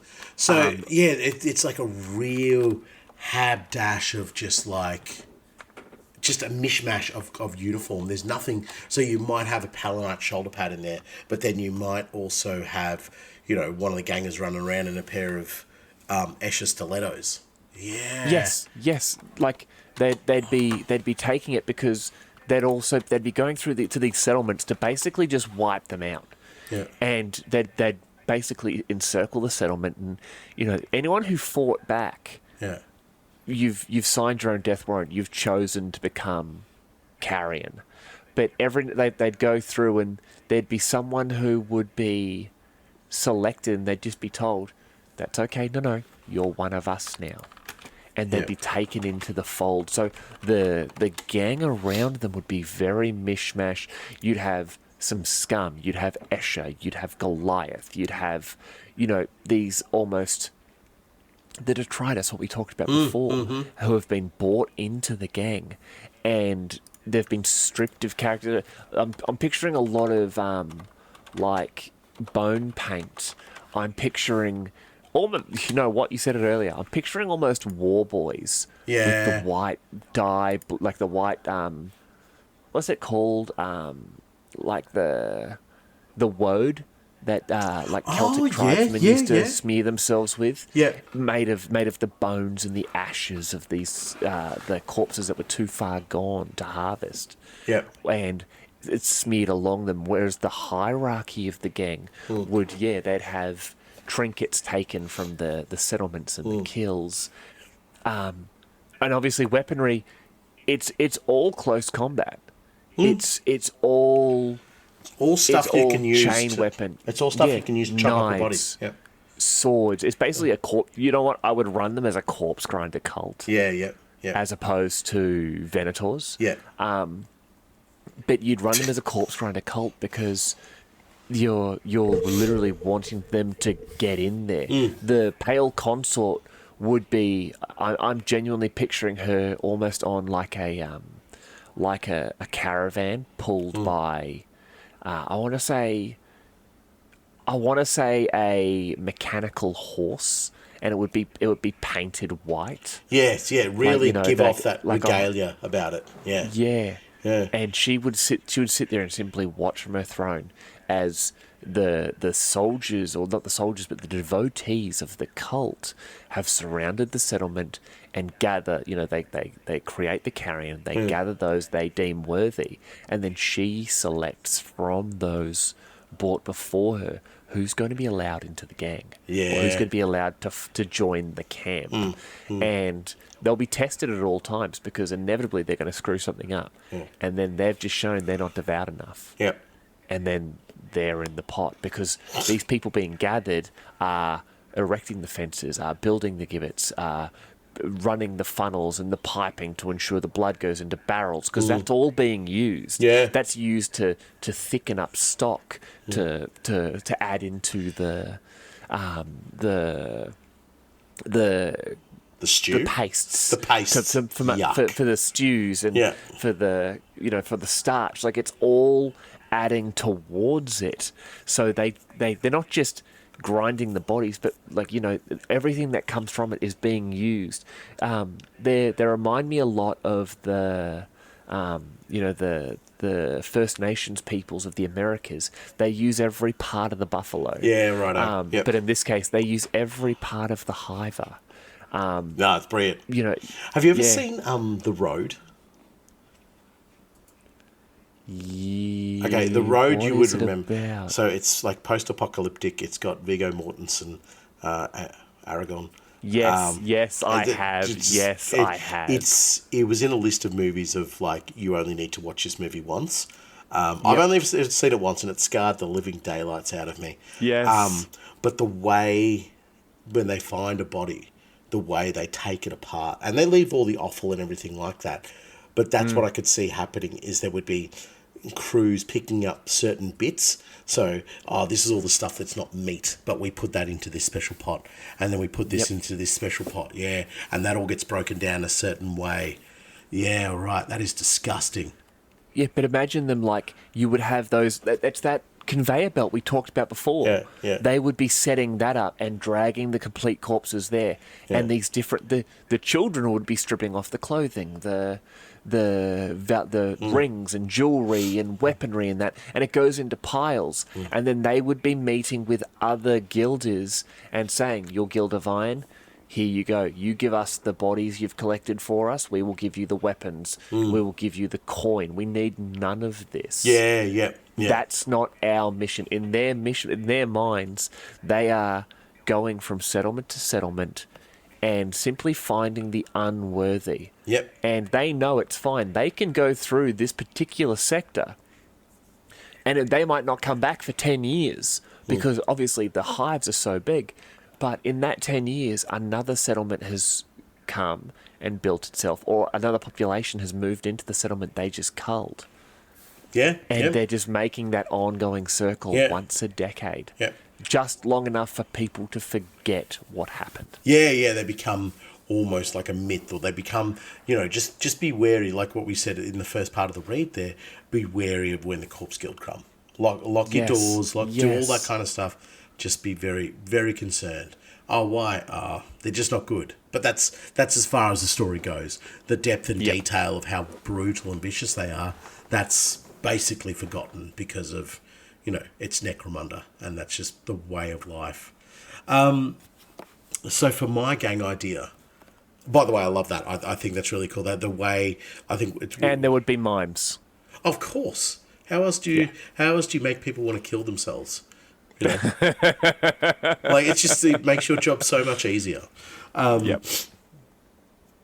So yeah, I really love the gang idea. You just like taken the caravan and just like turned it into, the caravan of death. But it's done in an almost sort of religious way. My gang idea, I don't know why I got fixated on it, but I am. Is still to do roughly with like the caravan supporting the guild, but I think to me it's more supporting those sloppers who are coming up with the delicate delights that they can find left behind by the Corpse Guild. So when that Escher body is cut in half and there's only half of it left, these are the people who try and sneak in before the rest of the Corpse Guild and get the meat, get the bone marrow, get the bones so they can get the marrow and so forth. But it got me thinking about, and I don't think you can get them anymore. It is the Unmade from Warcry. Oh, right. Stop it! Yes, they would be absolutely perfect for this. But as I looked at the miniatures earlier, I thought to myself, "Oh, they're missing bits and pieces." That further fuels the concept of what the gang would be about. So the sloppers would be the most horrendous head chefs you've ever seen in your life. They're literally cooking heads. Yeah, exactly. They're like Gordon Ramsay, but just the 40k version and amped up on Ghast or whatever, or Frenzon, or whatever drug that's going to make them 10 times worse. So if you don't recover enough meat for them, they take it from you. So where you look at the Unmade and they've got limbs missing and so forth, and they happily do it because they understand that they are providing to the I guess it would be like a cannibal industry, but there's Yes. I can't see this as having a positive financial outcome. This is more like a religious type thing, where they would see themselves perhaps providing to the slopper, who then provides them small scraps of the meat, because they're not, I wouldn't give them the mass loads of it, but every so often they get good bits of flesh, so they're happy to provide and put into the stock pot their limbs and their bits and their whatever is going on, just so that they can add more and more to that. But I would see them at almost having loggerheads with the Corpse Guild, because they're swooping in and they're taking things that don't belong to them. They're hanging off the back of the caravan. They're taking bodies that body is still got to be swept up off the street. It can still be utilised. No, it's ours now. And so they're not necessarily. They're like scavengers of scavengers. They come. It's almost like I want to say hyenas, but oh wow, actually the concept of that sounds cool as well. Having them with this cackle and this laugh just knows that they're in the area, and it's like God. Especially if they're being made with the Unmade. Yeah, like the terror of that, sound of what the hyenas is making, and then you just see them, as I said before, that industry of scuttling and moving about, but they also capture live people as well. So they're not just like picking up the dead bits of body. They're finding, oh, you're hanging out here trying to see if you can pilfer an old auto gun or a las gun or whatever. You're also on the menu, sweetheart. You're done. We're taking you. So I can see them as really dark in that sense that everything is food. As soon, and it's almost like the dinner bell rings, and that's their Pavlov's bell to get going, and then they just hook into it. They just sweep the streets, and otherwise they don't normally go into that sort of ravenous hunger. So I think drug use and like within the gang, like things like Friends On and so forth would be really cool, because it would represent them just being fueled up on perhaps something that the slopper feeds them. So yes, everybody gets a taste of this. Go out there and claim for me, and they make a living of hunting down behind the Corpse Guild, because it is the most reliable source of bodies. Whereas having to go off there and fight other gangs and all that, well, there's a chance we could die, because they're not a house guild. They're not a house gang. They're not a guild. They're nothing to do with the nobles. They're just sloppers who see an opportunity to, I guess, be cannibals in a way, but like eating something that is forbidden. Yeah, I love that. And yeah, I love that. I think if you go the unmade option, it's terrifying. But as I said, I had a quick Google of them before. I don't think you can get them anymore, which is a bit sad. But the concept of them being like the hyenas, Yeah. where you're like, yeah, they're also taking the living. You can imagine that there'd be a gang that they've just gone through, and this Koror gang, for example, have just absolutely trounced this Orlok gang, and they've grabbed all their stuff and they're about to cruise on out of there. The Koror are a little bit beaten up, and they're running, and they just hear that. Yeah. And what the hell is it? And then these absolute freaky deakies come out of the shadows, and they've got their carving knives, and it's just and the scorer, step away, where the holy brothers and sisters of him on Terra's word, and they're just looking and go, no. You are flesh. Yeah, exactly. You are flesh. It's like, well, no, we're not. And then they look around, and it's not just the two guys that have stepped out of the shadows in front of them, or the two behind them. They still outnumber them. They're a Koror gang. There's 11 or 12 of them. Yeah. But there's 5 more coming out of the shadows there. Yeah. There's 4 more on the top of the roof there. There's another 6 that have come out from behind those barrels. Yeah. And all of a sudden it's just, no, we are outnumbered. Yeah. Because, these hyenas, I'm just going to call them hyenas, they travel deep. Yeah, they're in the tunnels. And then I think the recognition would be that they don't quite look human enough. It's like if you saw a pit fighter, you're like, that's human, but there's something wrong with it. And then you begin to zero in that there is an arm missing, there's legs missing. There's parts that should be there that aren't there, but most particularly, they're not being replaced by bionics or powerful weapons. It's just hooks and claws and the most basic and fundamental of tools in which to harvest. And that's all they want to do is just harvest. Until the dinner bell stops, they go back to the slopper. They provide him with the food.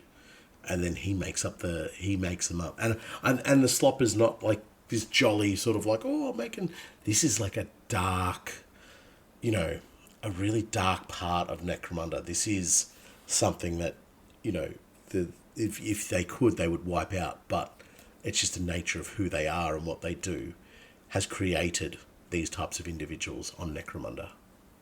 Yes. God damn yes. All right, so probably the scariest thing on the entire planet. I'm now made deeply uncomfortable by the Corpse Guild. Excellent. I think that was our purpose. Yes. Do you want to move on now, to the... We will move on to another one, and you know what? I'm actually going to let you pick this time. Oh, I'm going to pick the Corpse Guild. Perfect. All right, so 3 guilds left: Coin, Electro, and Fire. Who are you picking? I need actually a coin to flip to decide which one it's going to be. How can you have Maybe a three-faced coin? You've not seen three-faced coins? They are only supplied by the Coin Guild. That's why you haven't seen them. Actually, it's made its choice for us, hasn't it? The Coin Guild. Or otherwise The known Makeda as Pyros or the Prometheus. No, I'm kidding. I'm kidding. Do it. Do it. No, go. Yes, otherwise known as the Coin Purse Guild. They're not. That's an insult to them. The Makeda Gelt. Few individuals may travel a hive freely. Most citizens destined to spend their lives bound to the levels in which they were born. One of the ancient rights given to the Merchants Guild is the freedom to traverse Necromunda in the execution of their business and extract coin from other travellers. The Guild of Coin are the gatekeepers of the hives and the roads between them, overseeing the transportation of all terrestrial cargo and even a portion of the goods sent out through the Eye of Selene to the greater Necromunda solar cluster. Masters of Coin forge keys for the clan house convoys, each token a powerful seal allowing passage past the many way stations, ash gates and hive fortresses through which the convoy must pass. The key is a potent symbol of the Guild of Coin, and each master carries with them staves, rings and shackles hung with keys of all shapes and sizes, each one cast from the steel of a different hive or stone of a different road, and granting rights of passage to the guilder who bears it. The visuals of that alone are absolutely awesome. And just as we mentioned, like, you know, the Corpse Guild coming knocking on your door, these guys would be signalled out by just the jangling of the keys, just and you could just hear them coming, and it has such a distinctive jangle that you're like, uh-oh, taxes are due, and you know you don't have the money, or maybe you just got robbed recently, and there would be no excuses. There would be no like, they're like, well, we're going to take it somehow.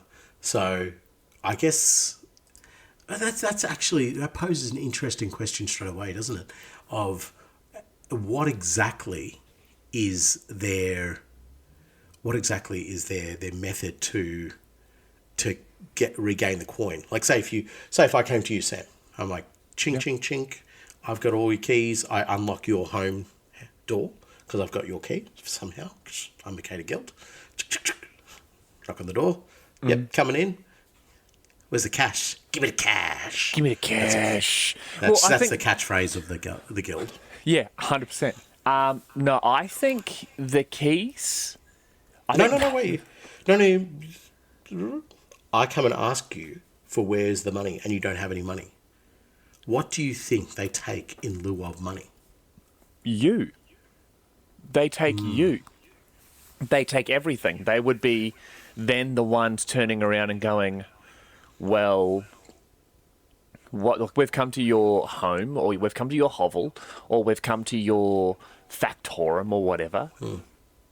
And it's, well, what do you have? Like, you owe us money. You owe us coin. You owe us a tax. This is part of the tithe. This is your divine right of payment as a member of the Imperium of Man. It is your privilege to pay the tithe. You know, Lord Helmore is blessed by the Emperor in granting us the ability to collect his tithe. You not having our funds means we will take them in other ways. So, like, you can imagine these enormous convoys show up to your settlement. It's that same settlement that the circus was at just a couple of days ago. Just getting rock and rolled by the Corpse Guild. Just getting rock and rolled. And then the Makeda Guild rocking up going, okay, give us a coin. Well, we can't, because all the people making the coin, all murdered. And do you know all their possession? Pilfered by little hangers-on and scragglers of the caravan. So we have nothing. I like all that it's... And I'm actually also imagining, going back to the Corpse Guild. If you've seen South Park, The Goths... Yes, goths yeah, I that have. I'm picturing them as the camp followers now. Like they're listening to like Typo Negative or like a lot of Cannibal Corpse, like real like speed metal. Yeah, yeah. But I'd be like, hello. But anyway, so Guild of Coin. So this convoy shows up to your settlement, and Yeah. this guy comes out with the keys, and it literally says, "I think the keys will be more symbolic. Like the keys will, higher ranking members of the guild will have keys that open actual vaults, Yep. very important like places. Whereas the keys are symbols. The keys are say that my very presence unlocks the Yeah. ability to take tithe from you. And if It's you like don't when have you it, get the keys to the city off a mayor. It doesn't correct. necessarily open a particular door. Well, I don't know, it might, but my understanding is it's a symbolic key, but that basically grants you entry to X, Y, and Z Yeah. locations. I Yep. also think that if you are granted the keys to the city for whatever reason, you should be allowed to fight one person in the city as long as you use the key as a weapon. What are they allowed to use? A giant A lock. lock. Yes, a giant lock. That's, I would respect that contest. Yeah. No champions. You can't have somebody champion Nope, you with no. your key. but you get up there, you're granted the key to the city, and then when you get to make your speech, be like, I challenge, and you have to say the person's full name. Yeah. And Yep. they will then, like, the police go and get them and bring them to you. And if they accept the challenge, their hands at a lock, and you have to fight each other. And then whatever okay. the grievance is, it's settled after that. Like, So you have to have a legitimate grievance. What about if they go, I don't accept? Then you win. Then you win, and you get to hit them with the key once. Nice. Yep. All right. But anyway, let's Guild stop of the Coin. podcast. So welcome to our new podcast. People I would fight with a giant key. Now, a lot of you know about Hairy Bob, and love you, Belzer, and love you, Bob. But no, so the Guild of Coin, if they get there and they're saying you owe us X number of funds. I imagine it's sort of like when the sheriffs seize property for fines and that sort of thing. They would take what they deem to be not only meeting the amount that you owe, but on top of that, a fee to sort of offset their then expenditure and effort and that sort of thing. So I can imagine the Guild of Coin, because, they're the gatekeepers of hives, the roads between them, and the cargo and that, but it's also... They're ensuring the tithe is fed up, so they would then be able to pull out, turn to whatever assistant they have. You're like, Jeeves, and you're like, yes, master. Who's the Jeeves. nearest Makeda Sanguis? Who's the nearest slaver? Because those are two strapping young lads in the background there. We'll get some coin for them. Yeah, And then right. they'd have a representative from these other guilds with them. But let's say those two, because you mentioned the tithe, and as soon as you mentioned that sort of instantly changed a little bit of my thinking, even though I was the one who posed the question. Because if you are to take, like, is the tithe not being taken from the planet?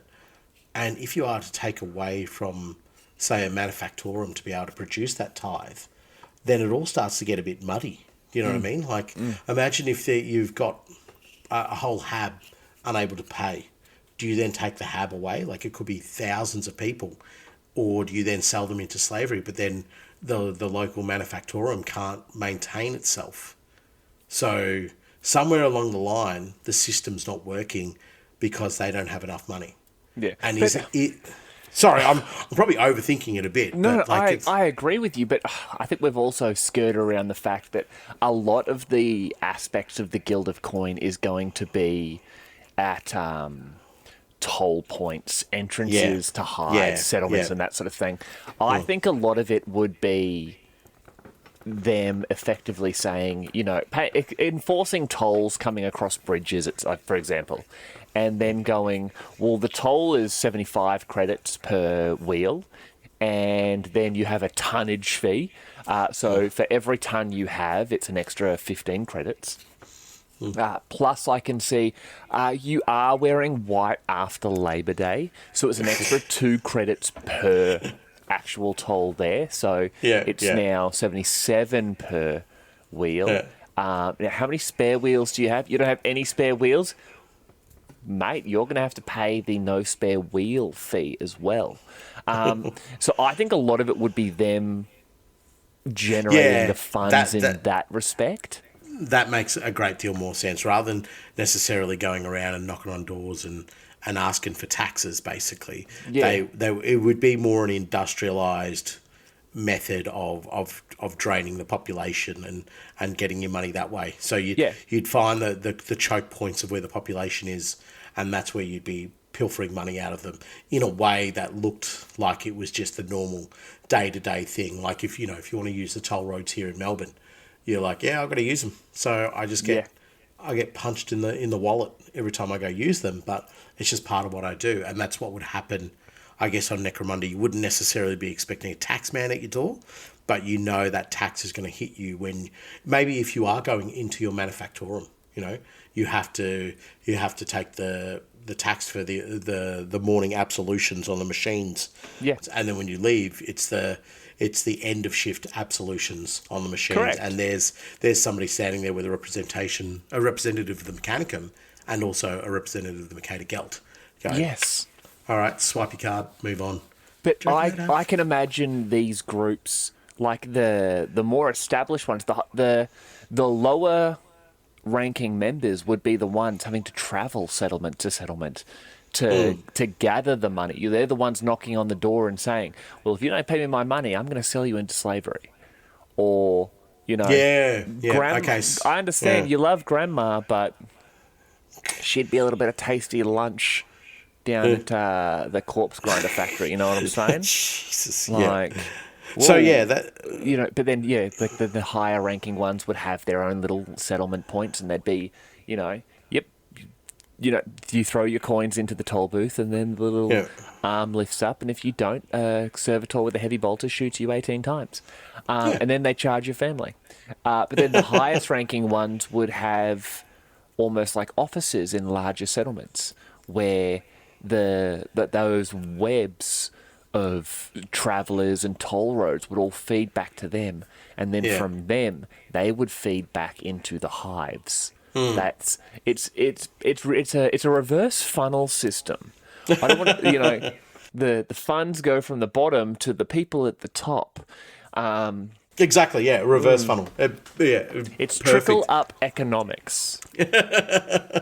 We're still not sure why it hasn't been ultra successful, but we'll get there because the theory is if we keep doing it, it'll get better. Yes. But just something you mentioned there about the lower ends of the Mercator Gelt heading off into these small townships, into these small settlements, and still basically saying you've got to pay up. And I think that's where the high mortality rate of the Mercator Gelt would be, is in those particular areas where they're having to go rustle money out of people who are just like, what does High Primus do for me? Absolutely nothing. So whoa, Primus, yeah. What is it good for? Pay your tithe that will kill. I'm sorry, what? You missed a beat there, though. It's like Helmore. Yeah. What is it good for? Don't say anything else, or we'll shoot you in the face. Just take my money. I'm so sorry. Please take my money. Please. So, I can see these guilds going out to these towns because they wouldn't have those large roadways. They wouldn't have that sort of infrastructure that you would expect within the hives. So then it becomes more sort of like your ye oldie sort of door knocking tax collector, where it's like, all right, come on, cough it up. And then, or maybe it's like, I was watching, what was it? I don't know. You haven't told me yet. Oh, that was good content. No, Outlander. And you keep telling me about this show and I haven't watched it. I just finished watching Landman. I've never seen that. It's about the oil fields. Fantastic. Really? I Okay. want to dig an oil well in my backyard. I can help with that. Yeah. Yeah, you can. No, so I think it's the follow up series to Outlander. I can't think of the name of it. It's like Outlander 2 or something like that. I don't know. Outlander It's 2, Outland Boogaloo. yeah, more outlandish. More Baboom. outlandish. So they go to these villages, these small Scottish villages, and the tax collector for the landowner sits there, and people bring things to him. So it's sort of saying, okay, well, I don't have any money this time, but I can provide this, and I can provide this. And there's some who turn up and just go, I just don't have the money, and then it's at the obligation of the collector to decide what to do in that circumstance. Do they then kill, like make an example of the individual? Do they try and shake them down for more money? Do they go raid their house? Do they then just give them a pass and say, like, we're going to be back soon in the next cycle, have your money then? You know what I mean? Yeah. Beg, borrow, steal, do whatever you can. That's why I see it working more in the outer rim sort of settlements, where they come out there and they're just like, okay, you come to us, and if you don't provide enough, or if you don't turn up, we'll take your name, we'll take your details. Everything gets logged into old Scrivener here, the scribe servitor. And if you don't appear on that by the end of, the cycle that we're here, that's when we go door knocking. And we kick in your front door because you have had a whole week to come and see us and you've chosen not to. So you better hope you have just been visited by the Corpse Guild instead, and that's why you didn't rock up. So I guess that's why they would look. But just even talking then, could they come with a busted up old auto gun and say, will you take that in lieu of money? Well, I think the Guild of Coin don't just deal with coin, they're also dealing with trade. So they're obviously wanting mostly money. They want that, but they're ensuring that they're getting their piece of everything traveling all together. And if someone said, listen, I don't have the actual funds to pay you, but what I can give you is 3 crates of freshly produced las guns. These are this is Escher quality material, straight off the manufactorum, and they would have individuals kind of like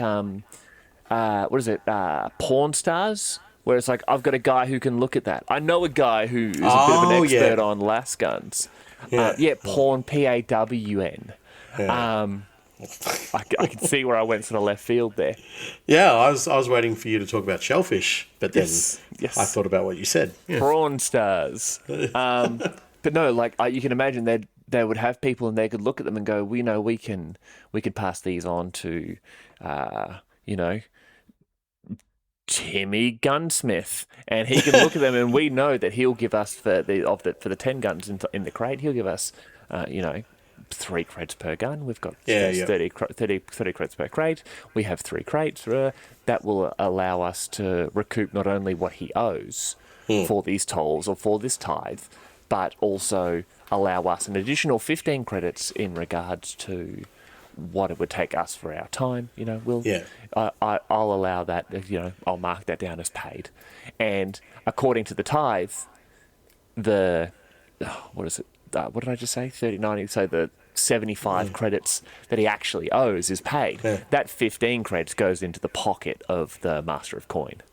Yeah, I can imagine. We know that. Yeah. Oh, absolutely. And I can imagine the next person that comes up says, I don't have the credits to pay you, but I do have a recent bounty put out on somebody who just stole 3 crates of las guns. And this is worth 100 credits if you can capture this person. So before he leaves the room, they snatch him up. Done. And then they go get their 100 credits off Clan Escher. Done. It's a perfect cycle. So yeah, all right. So I guess I was getting a little bit lost in the name of them being the Guild of Coin, but it's all about the resources and the profitability of those resources as well.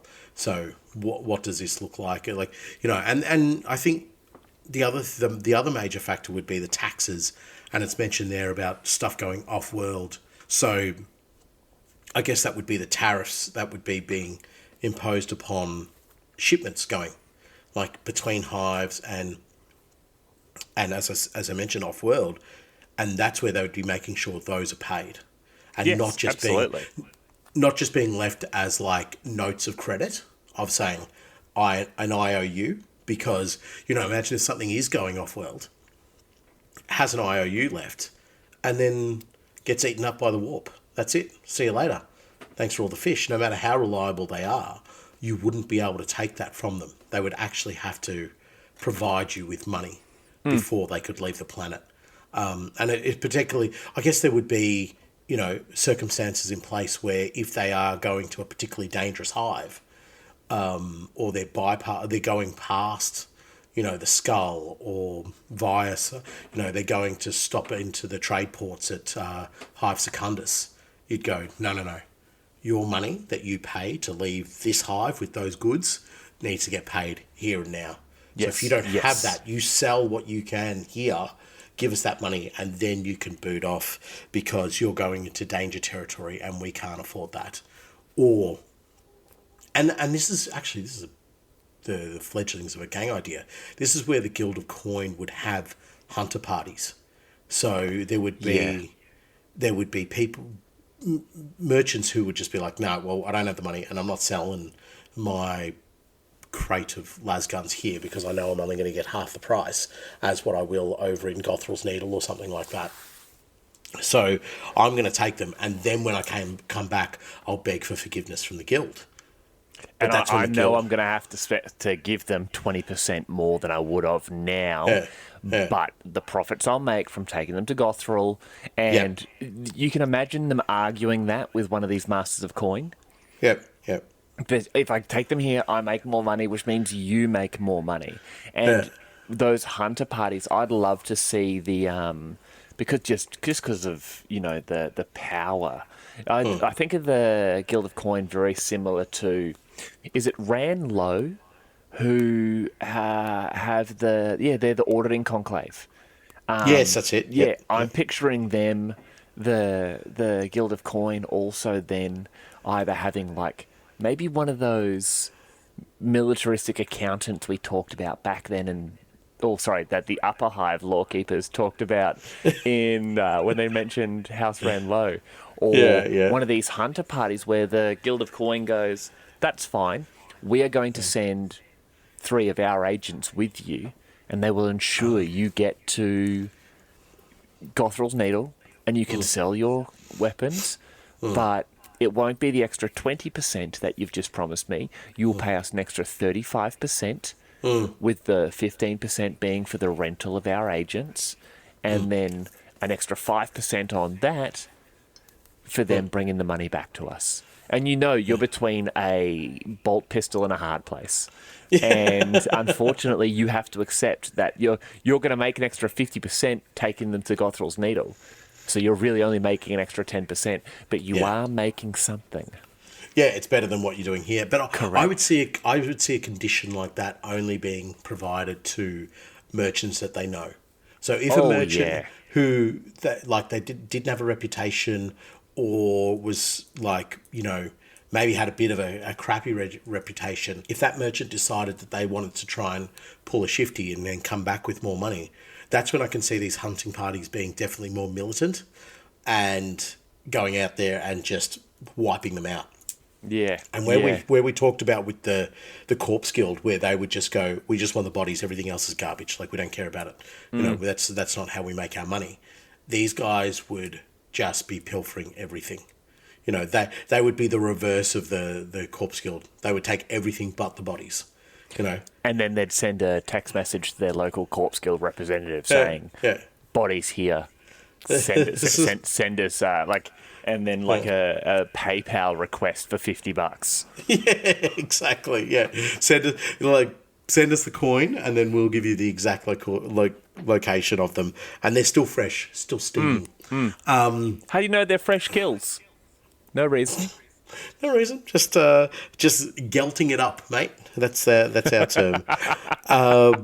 But I can see like these hunters or Jaeger type parties is the name that I had for them in my head, where they would their focus becomes ensuring the reputation of the guild is also valuable as well. It's not just so where something like you have the Corpse Guild, it's the fear of them.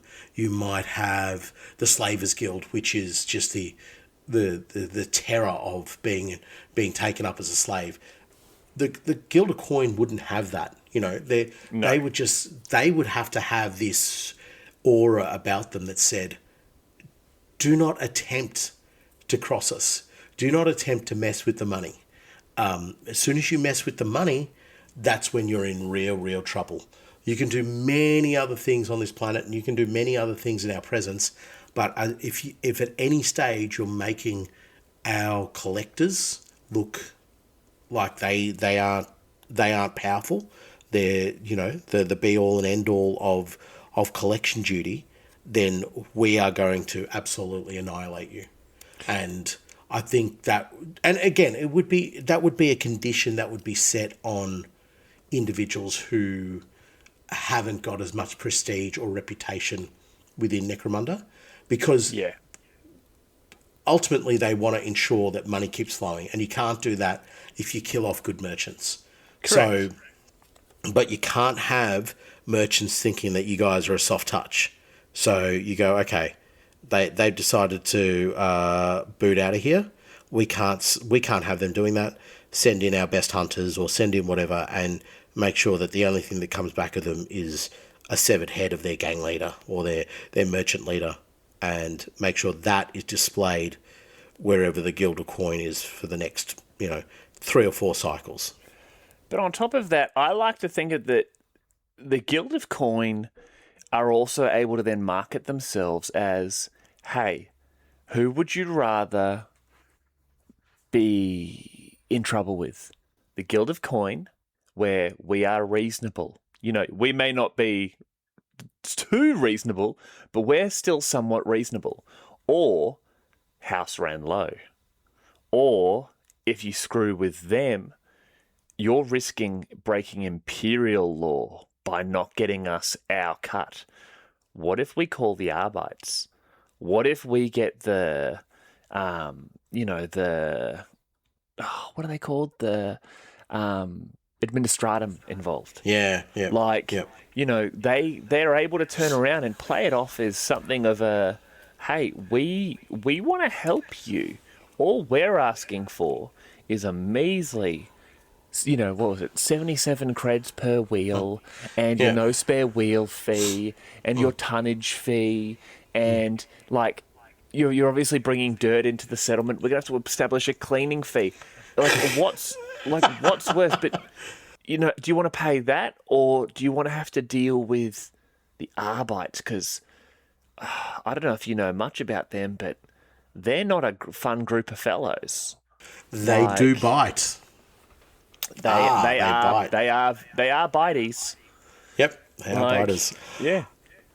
Look, and you raise a very good point there in the sense of the higher you go up the food chain, the more that particular individual who's not paying their coin begins to look more and more like a number and not an individual. Yes. Because by the time you get to the level of the administratum, they're like, am I dealing with one vehicle on one hive when my whole I cover like 2 or 3 hives? I don't care. Put a bullet in them. I don't care what they're carrying. I do just shoot them and take everything. We'll sell it all. Yes. It's basically the tax collector version of lock the doors and gas them. Shoot them, sell everything. Why are you bothering me with this? Yeah. So the further down the food chain you are, the more personal, the more in place it can be with you. As going, hey, look, Timmy, I know you're not happy, but if you don't do this, I don't have a choice. I've got to push it up the chain. And if I push it up to my supervisor, he's going to be pissed with me. He's probably going to think I'm incompetent. He's going to come down here and take over. And he has 4 roadways that he's taking care of at the moment. Yes. You're one of those 4. If you don't pay him, it goes up to the next one who's taking care of all the roadways coming into this section of the hive. You're starting to look like a very small speck on a map right now. So do not do this. And, okay, you're a convoy. Cool, you're a convoy. As I said, by the time you get up to the top of the food chain, kill everybody in the convoy. Take all their stuff. Sell all their stuff. Get it over and done with. Do not bother me. I don't want to cause you problems by reporting this up the chain. Yeah.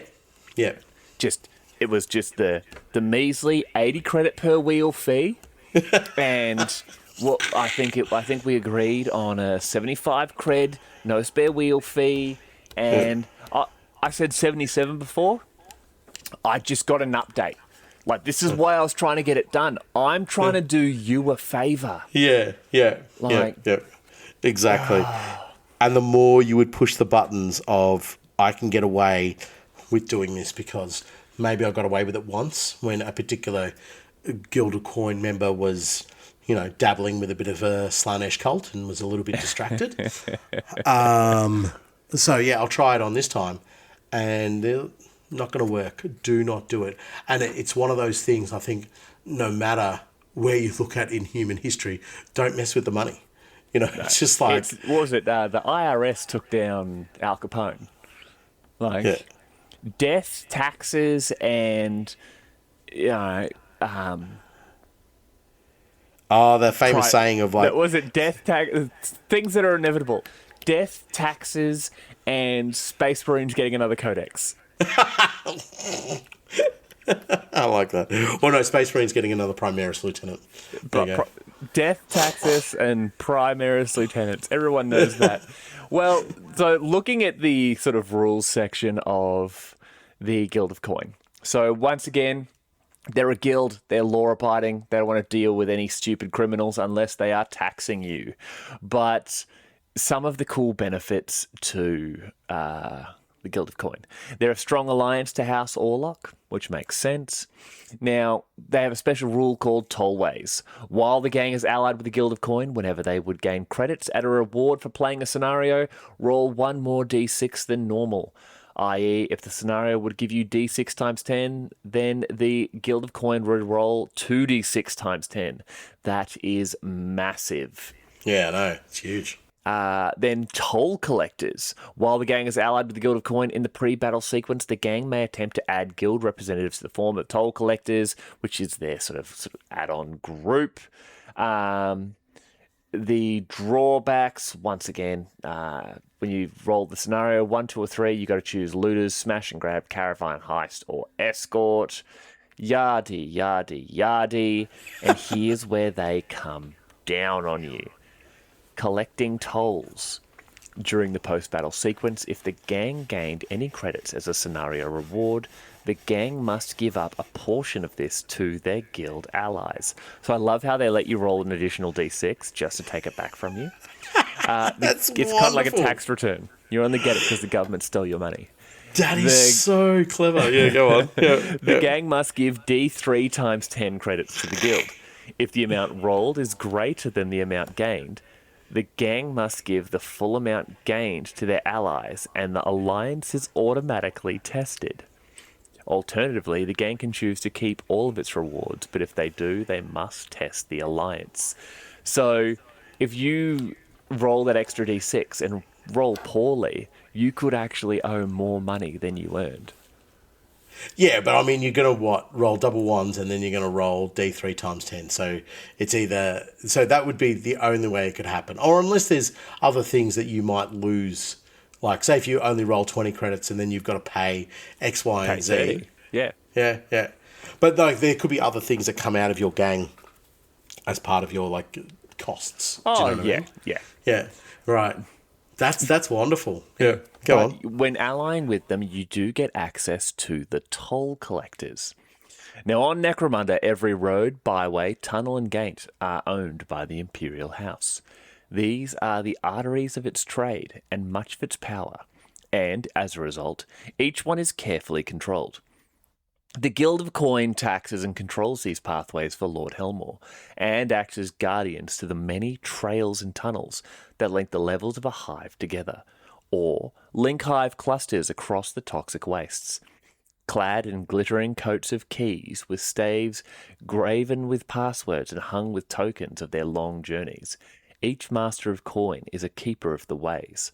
While these agents of the guild often oversee the comings and goings of prospectors, clan house work crews, and ash waste expeditions, ensuring that the Imperial House gets its due, many ply the bad zones, keeping the connections between the settlements alive. Masters of Coin regularly recruit gangs for Underhive expeditions. For what the keepers find, they can trade. And if they are fortunate enough to forge a new route through the bad zones, then they can claim taxes on all who use it. That has given me a gang idea so hard. Yeah, I'm going to save it for the end. Now, Masters of Coin are almost always accompanied by skinflints, miserly coin counters. They're not counting ears of corn. They're counting the coins. And no, they're counting chaos gods named Corn. One. Oh, done a pretty good job today. Good work, Steve. High five, guys. High five, guys. Miserly coin counters who test and tally the creds gathered by their masters before stowing them in armoured trade coffers. These coffers are carried by the masters' grovellers, indentured oath breakers. Some grovellers even have this precious knowledge carved, branded, or tattooed onto their flesh, acting as living documents for their master to refer to, or, should the need arise, flay off to give to an expedition leader. Oh, whoa. So you can imagine like an IOU being tattooed into little Billy's back. Little Barry from before the Drudge. Little Barry the Drudge has unfortunately become a groveller for the local toll collectors. And, I'm going to call him Tommy Toll Collector. He's just busy with a thin cut wood chisel, and is chiseling just a tally of the coins he has into little Barry's back. And poor Barry, 4'9". Why is he 4'9"? He's a little fella. Okay, all right.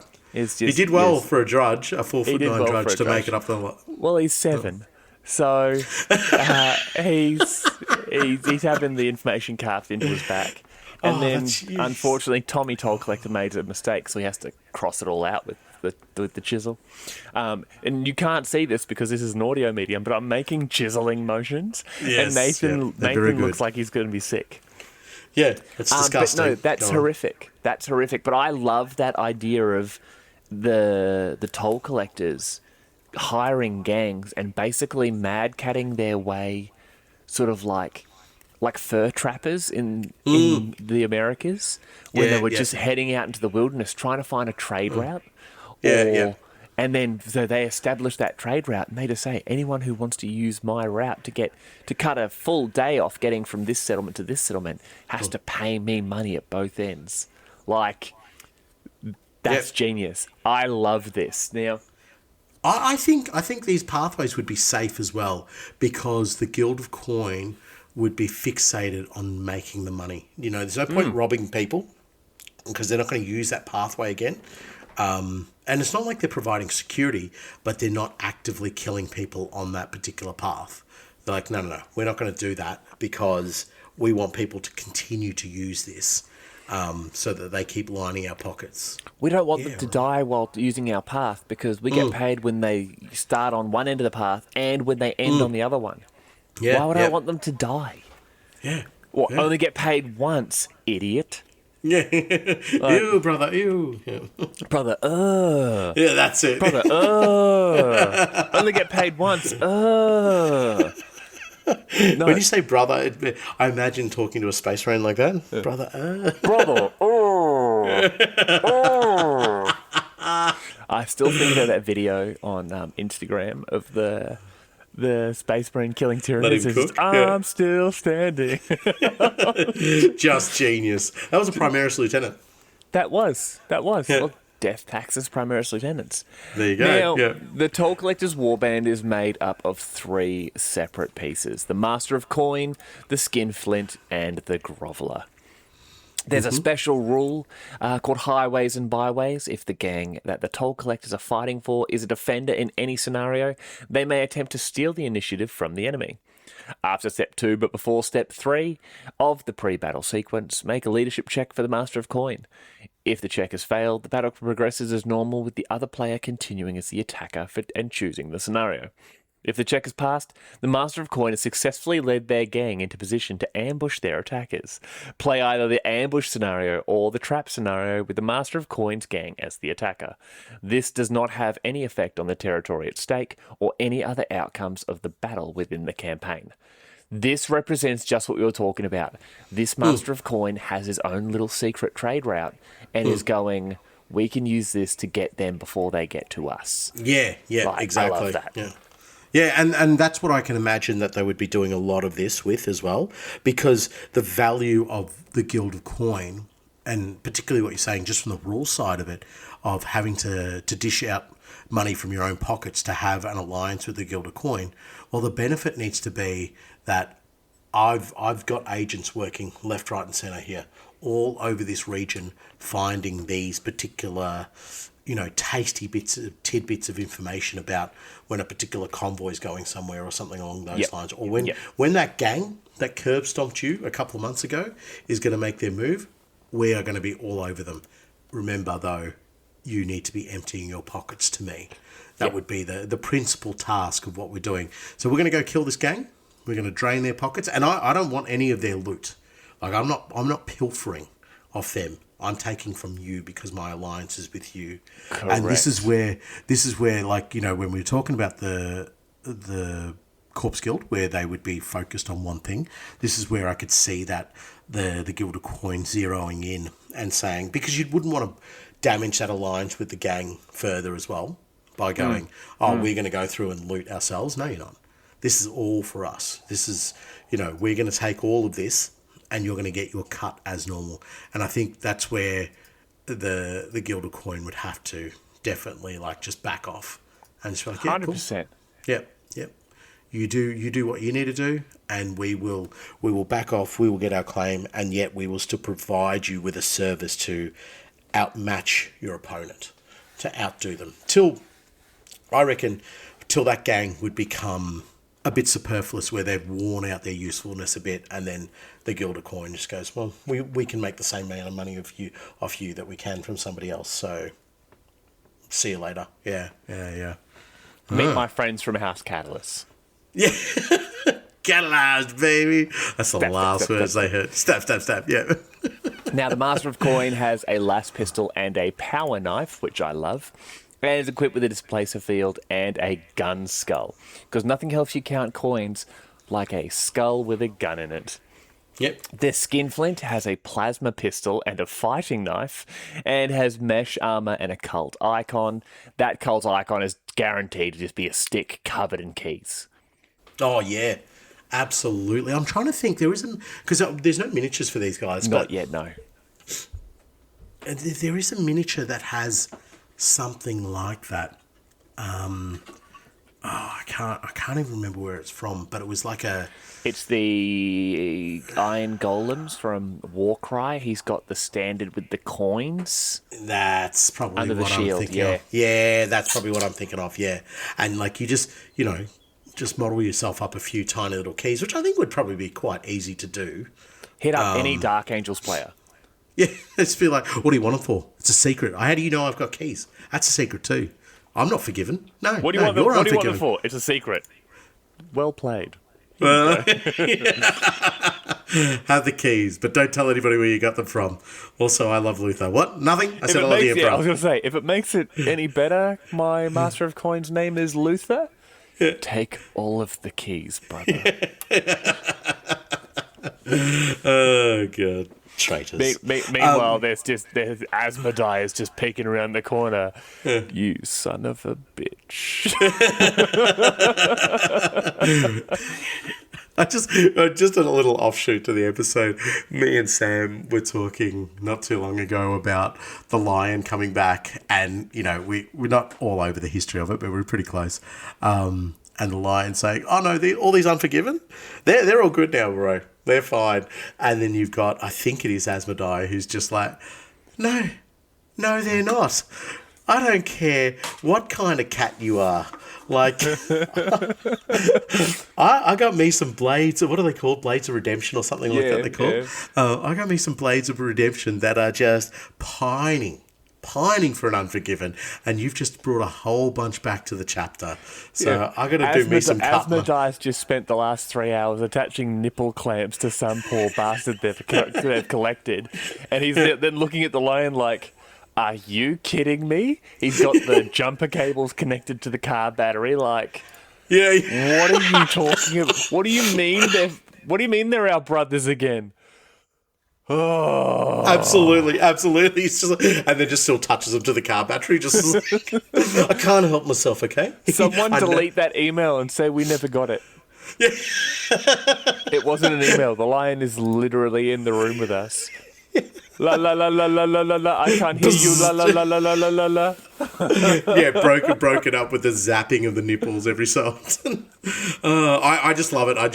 The position Asmodai has been put into in that chapter of just like.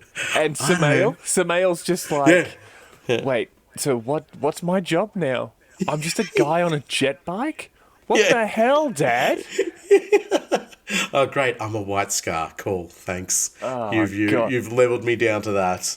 You've made what? Oh, I get to be the most useless legion of the heresy. Thanks, Dad. No. I'll die on this hill. The white scars are the most useless legion in the entirety of the heresy. Jagatai Khan, more like Jagatai can't. Jagatai can't take basic orders. Ooh, gotta go save the starport. No, you don't. He told you, stay behind the wall.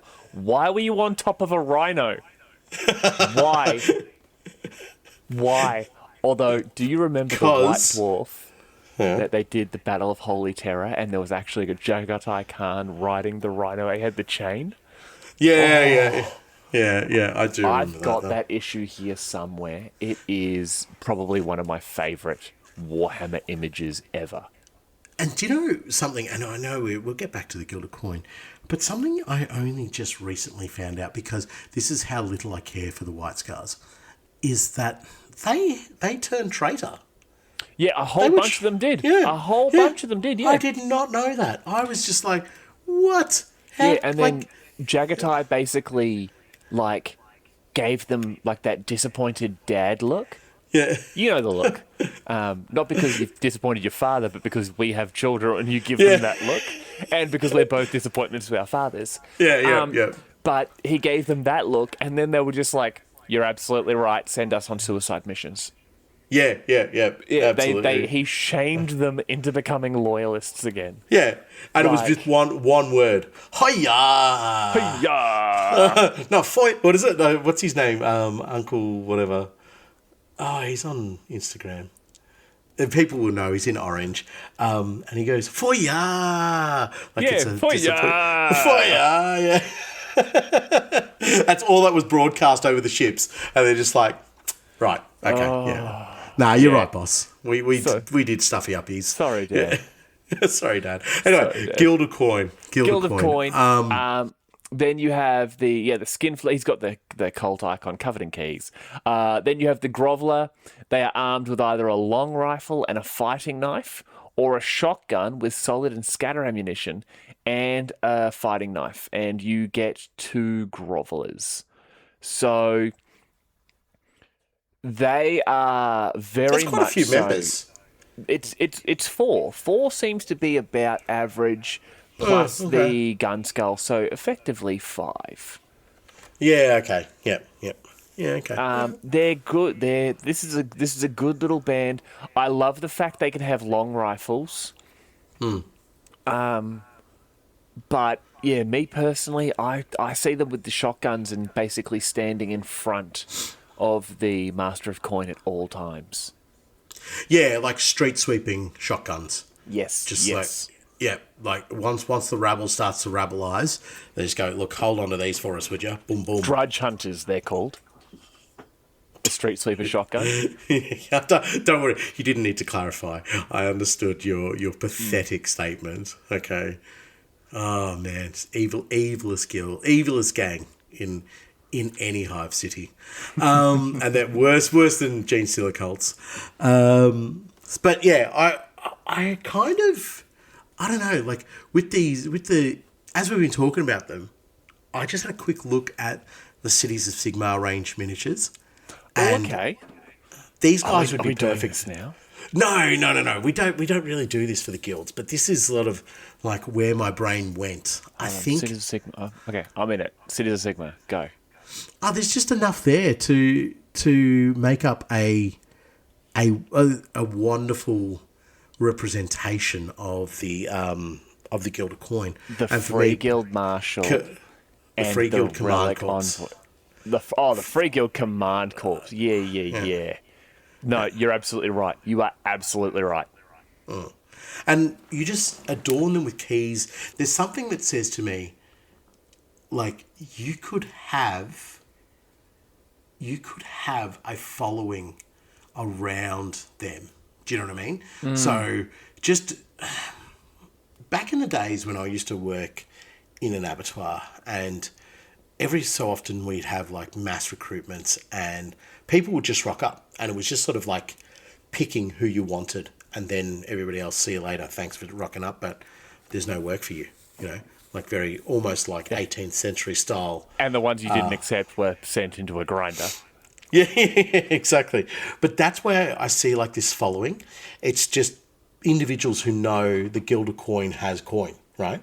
Yeah. Do you need some muscle today? Do you need some heavies? Do you just need bodies? So they rock up looking for work with them. These are individuals who might have got kicked off their last trade route with a merchant guild, or have been kicked out of their gang, or they've lost protection, or their manufactorum has shut down, and so they need to find work. So they rock up, they have a key as many key symbols as they can around them, and the head of that particular faction of the Gilded Coin picks individuals that they need for that period of time, and you've got to bring your own guns, you've got to do all of this type of stuff. You need to be ready to go. And at the end of the day, boot off to where you came from. I don't want you here. Like my retainers that I have with me, they are my permanents, and everybody else that rocked up, like, it's nice to have. Come back tomorrow. There might be some work for you tomorrow, but on this particular moment, boot right off, sunshine. Yeah. So I could see like them leaning on the masses of Necromunda, and not, they wouldn't be looking at the gang representatives. So they wouldn't be looking at House Escher to provide them with gang members or stuff like that. It would be the premise that the Guild of Coin pays you. When your job is done, you get a handful of coins, and the contract between you is done, and it's done per day. So every day I'm getting a pocket full of cash and I'm booting off. Do you know what I mean? And I think that would work in a place like Necromunda, and they would have that following around them because of their reliability to pay. I also think they would be an excellent source of cheap labour is the wrong word, but being able to say, hey, you owe us 30 credits. I don't have 30 credits. Well, then you can give me 30 days of labour. Yeah. You can be a hired gun for me for whatever period of time. You'll be a groveler 30 days. or a skinflint. Like you'll have a position within my warband for this period of time. I shouldn't say warband, but you know what I mean. We'll be working for me for this period of time. But I'm also going to be carving things into the skin of your back. And I may also then flay you, Night Lord style, to hand your skin to someone as a decorative throw rug. Who needs an abacus when I have 4 guys named, and when I have Abby and Chris? Like, yeah. and I just like count you guys, and then chop your fingers off when I need to deduct things, and then sell that on to the Corpse Guild. But I think something you mentioned there about them like leaning on people who don't have the money. You could go into a hive and say, we need to, reset the tolls on this road because the last member of the guild was killed here during gang violence, blah, blah, blah. Yep. We need to find the gangs that did it. So we're going to hire locals to go do that. They wouldn't necessarily send their own guild of coin representatives in there. They would, do you know what I'm thinking actually? They're deputizing. They're going in there and they give them this key badge, right? That is like, now you are a representative of the Guild of Coin, and the badge might have a statement on there that lasts 2 cycles or something like that. You have 2 cycles to round up everybody who attacked the last members of my guild. You find them, bring them here, and then we'll pay you a bonus, or we'll pay you because we've given you that. Now imagine you're just some low life ganger. You know who started that last fight, and you know who killed the representatives of the guild, and then suddenly you've been given a guild mandate to go kick indoors. You are gonna love every single second of that. You've given them power and authority where they've never had any, and it's going to be that wild chaos that I can imagine the guild would be looking for to hunt down this old gang who killed their representatives. And just, the absolute scum of Necromunda kicking indoors. Perfect. Yeah. It'd be like imagine if the tax department was like, Nathan, you can just go collect taxes from people. Yeah, exactly. Yeah. I would immediately become like a tyrant. That 100%. I think a lot of people, I'd go, there's a few people I don't like. I would go make sure they paid up in full. And the people that I do like, I'd be like, it's all right. We'll come back to you in the next round, Don't worry about it. But the people that have annoyed me, go kick in their door, go stomp on their head and say, you got to pay up like now in the next minute. This isn't about like you paying up by the end of the week. This is now, sunshine. And even if they don't have to pay now, you're going to tell them it is a now situation.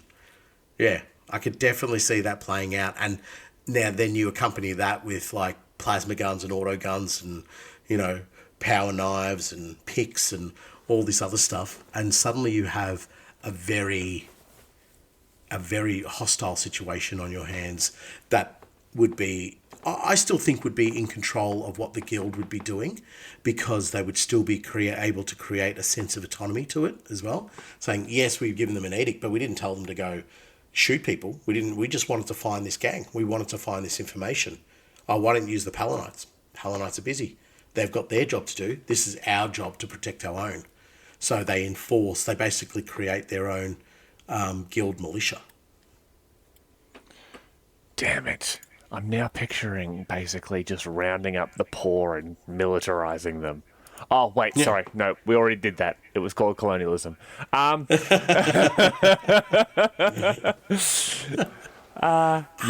I love that. That's giving me a gang idea. But no, I like my other gang idea first. Oh, okay. Did you have one? I do. We'll do the gang ideas. Okay. So, my gang idea is basically... Have you ever seen the movie... I was about to say Deliverance. No. The Revenant with... absolutely. Yeah. With Leonardo DiCaprio. Yeah. I'm picturing that toll collector group surrounded by just absolute rough as guts, tough as nails, fur trapper types. And they're traveling between these different settlements trying to find the ideal trade route so he can basically cut the profits of his rivals within the Corpse Guild, within the Guild of Coin. Yeah. So as he's going, he's setting up these encampments of these sort of ruffians and basically saying, every time they come through, every time anyone comes through, it's a credit per person gets paid to the camp. A credit per person on the convoy gets paid to the camp. Yeah. And then at the end of each cycle or each week or each month or whatever, you owe me X number of credits. And to make up for whatever the credits are during that time, you can raid into anywhere around the territory. Anyone coming through, you can set up business, you can set up manufactorums, you can be selling food, whatever you want. I don't care. As people come through this trade route, you collect a toll from them for me, and I get paid at the end of every week. And he's effectively creating these military stations. Of those, like that paramilitary you were talking about before, and it's there are some of them become little townships, some of them become settlements, but this what's the word I'm looking for? This toll collector is effectively, once it gets to the end, says, and now I sell the information to anyone who needs to travel between these two settlements. All right, now I go to the next one, and I'm making another one. It goes from from settlement. So the first went from settlement A to settlement B. The next one goes from settlement B to settlement C. And I get another group of fur trapper types, and I set them up through that path. And all of a sudden he has routes going from Primus to Gothril, but it's going through all the old Necromundan underway tunnels, and it's touching up on different... what's the word? It touches up on different settlements, and it's effectively militarized, and they're all loyal to me because I'm allowing them to make money by doing nothing. But you're allowing them to raid, you're allowing them to go off and so forth, and then at the end of the day, you have that autonomy from them as well, where they have that autonomy from you, where they can go off and raid, but you have that disassociation where you can go, oh no, they're not part of mine. I told them to stop that a long time ago. We collect for the road, which is the edict of the guild, but the raiding, as the Palinites are asking questions, that's not on me. That's on them. That's them being silly. I've told them they need to keep the raiding down to a minimum. They're choosing not to. You can go wipe them out, and then you just grab yourself another whole group. So I guess your gang is the guild merchant. Oh. Yeah, it's a merchant. Yeah, it would be like the Mercator Guild representative, and then just the best of these individuals who he would normally set up at these stations. So maybe the Palinites come through and they say to him, "One of your stations is raiding too much. All right, I'll go back with my now elite group of individuals I've amassed over time, and we're going to wipe out that station."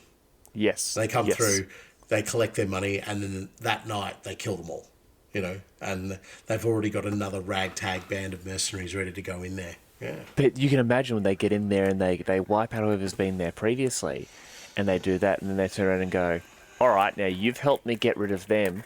Don't make the same mistake. Oh, yeah. So you leave them there. I see this as having the ability to just drop the gang whenever needed to be. Just like, okay, you're now at this point, and I'm going to amass another group of people. Yeah, I like it. That's cool. I like it. You kind of, without knowing it, you've actually stolen a little bit of my idea. My idea is more so focused around having a gang that is representative of all the major gang houses within that particular hive.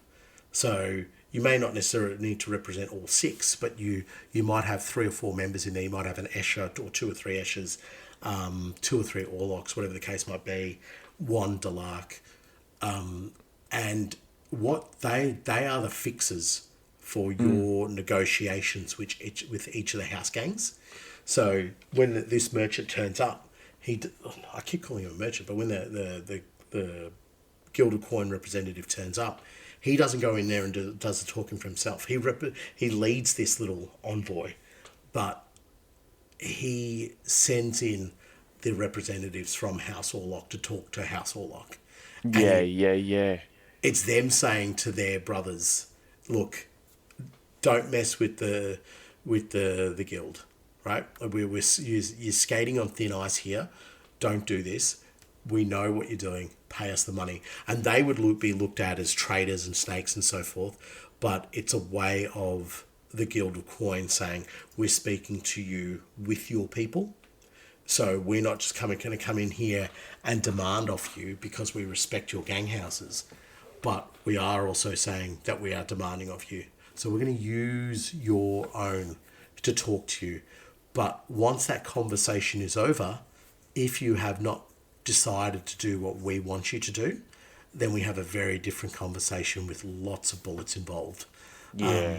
And so this envoy would be used as a way to go around to each of the hives and gather up those who are more willing to side with the Guild of Coin than with their own gang house, which is, be quite a reasonable thing to happen. If you put a big stash of credits in front of somebody, they're going to be like, yeah, I'm not going to make it anywhere here in House Goliath, so I will take your money and I will take your opportunity, and I will go speak to my Goliath brethren on your behalf because, again, we're trying to put a better face on the Guild of Coin. And this would be in the most heinous situations where the gang house has decided, I don't want to do what the guild's saying.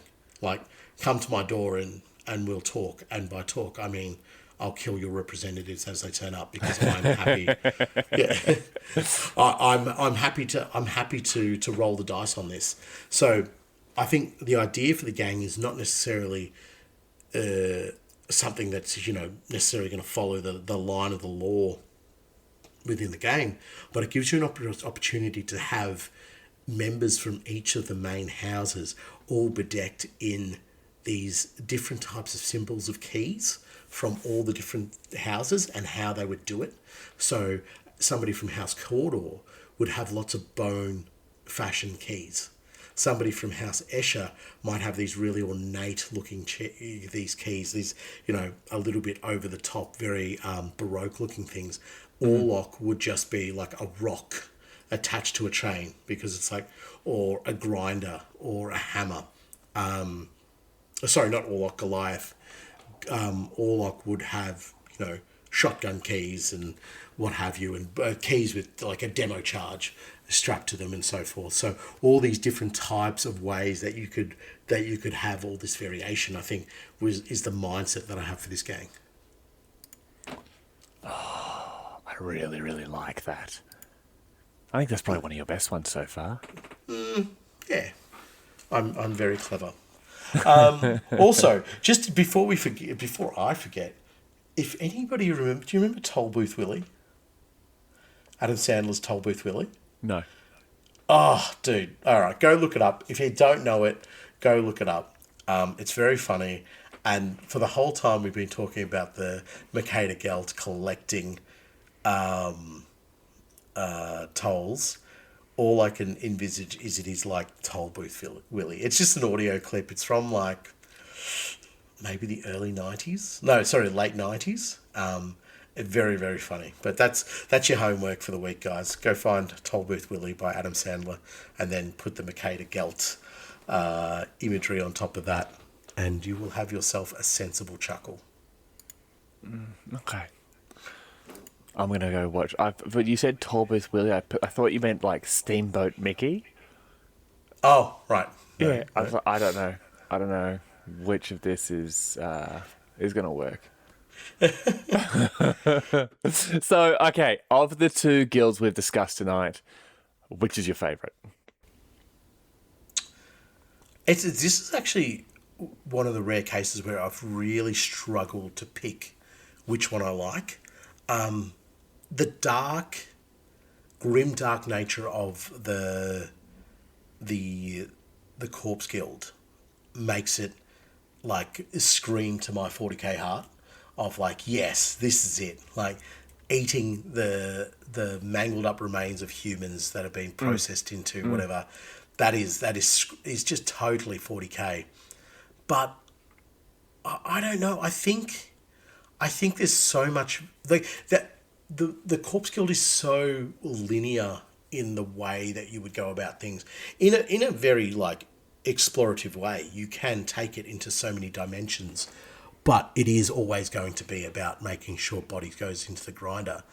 Whereas the Guild of Coin, because of what we were talking about, the resource gathering, it just has an opportunity to be everywhere across Necromunda and in all different facets. Like if you need to pay the Guild of Coin with ambles that you've managed, like amble eggs or whatever the case might be, that might be your payment. So the different ways that the Guild of Coin would have to interact with the population, the different sort of negotiations they're making, the different ways that they would be collecting this coin, this credit, it just is a little bit more, I don't know, there's a little bit more depth there for me. So I'm going to say the Guild of Coin. I don't get me wrong, I love the Corpse Guild, I really do, but I really feel like there's so much to do with the Guild of Coin because of, money can be value can be derived from pretty much anything. Yeah. What about your favourite? Oh, it's the Corpse Guild. The Corpse Guild, the murder circus. I'm sorry. I understand that's not official canon, but it is. It is official canon.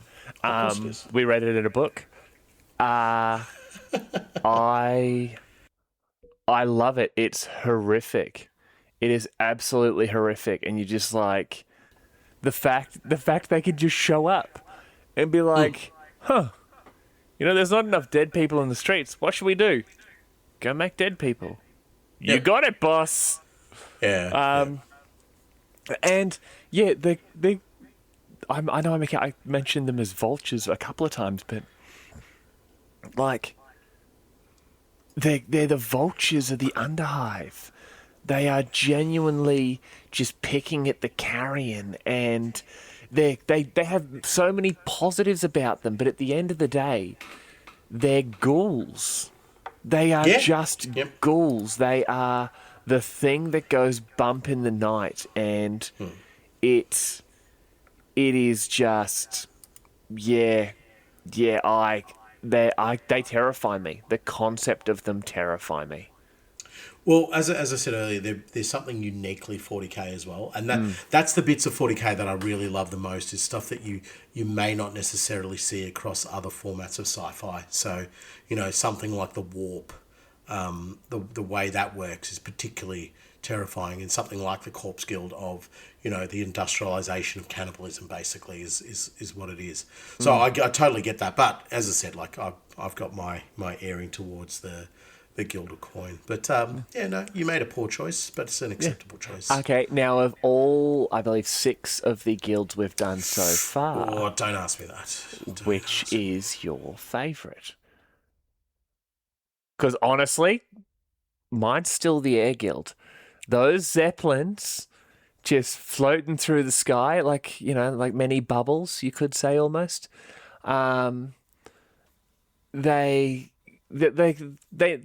The Air Guild never lets me down, unlike Manchester United. That's all I'm going to say. What?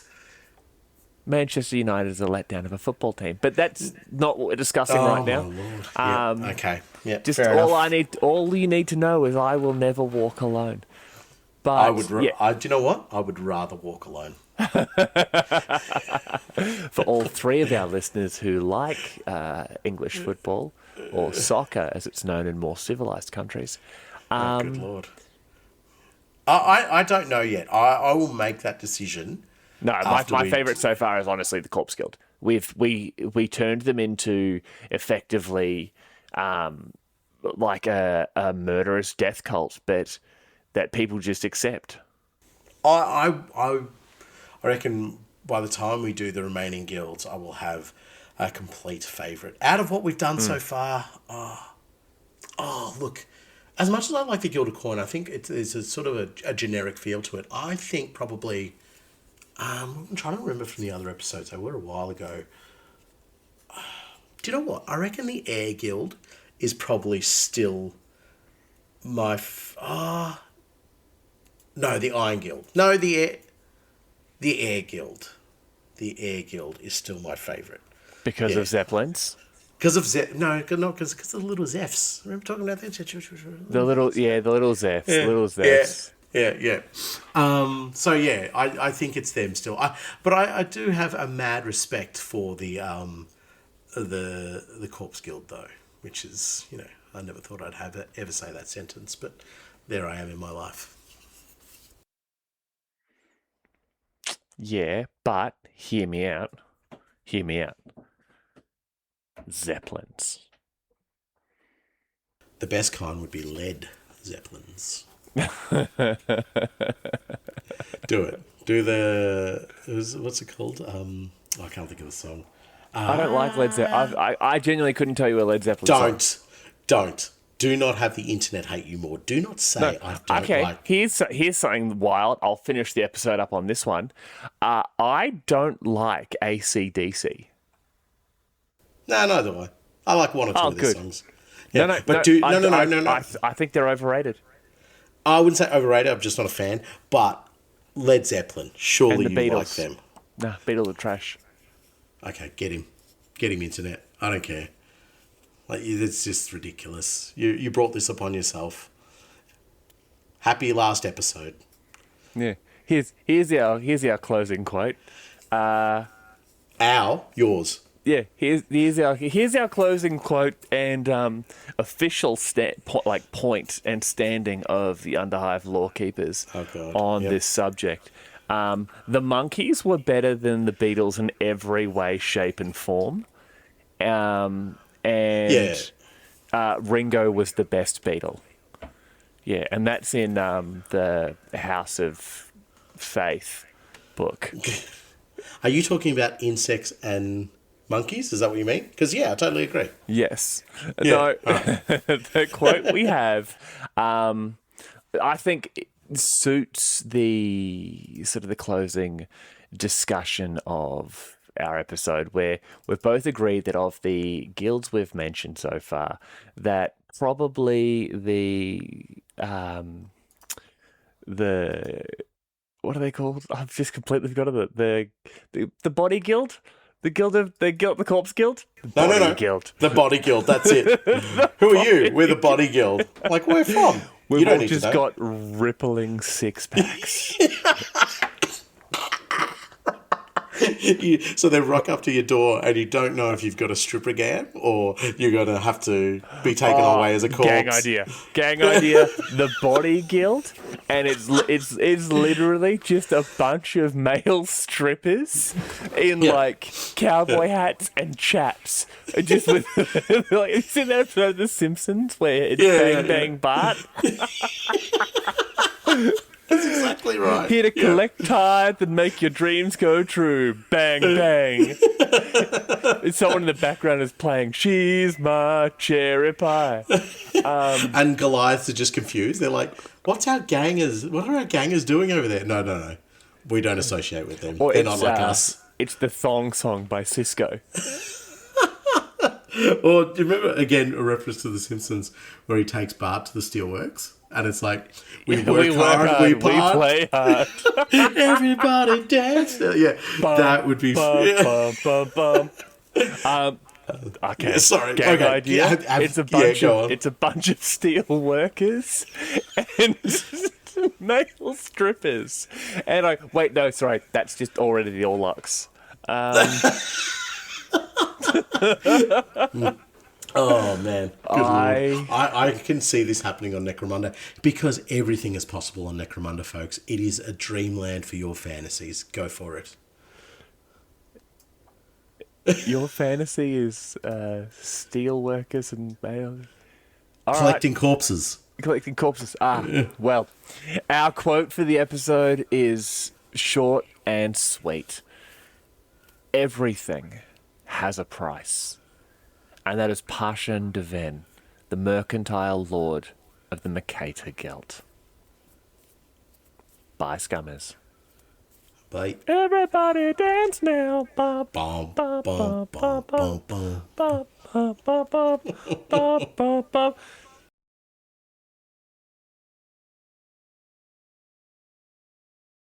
Right, so the following names have been requested to attend the Guild Hall of the Mercator Palladius for assistance in this month's tithe collection. It is You're going the way of very Barry. honourable task. No, it's an honourable task. They'll discover at the gates. They'll discover at the gates. It's fine. You're all going to be okay if you like being a corpse. Evan We Ninjaka. He needs to go there because of that name. That's hard to pronounce. Alex Gregory. Larcombe. Gregory. No, Alex Larcombe. Jim Bobley. VJ Patisapu. Pete Mills. What? Finside the Underhive. Dusty Cousins. Urukhayo.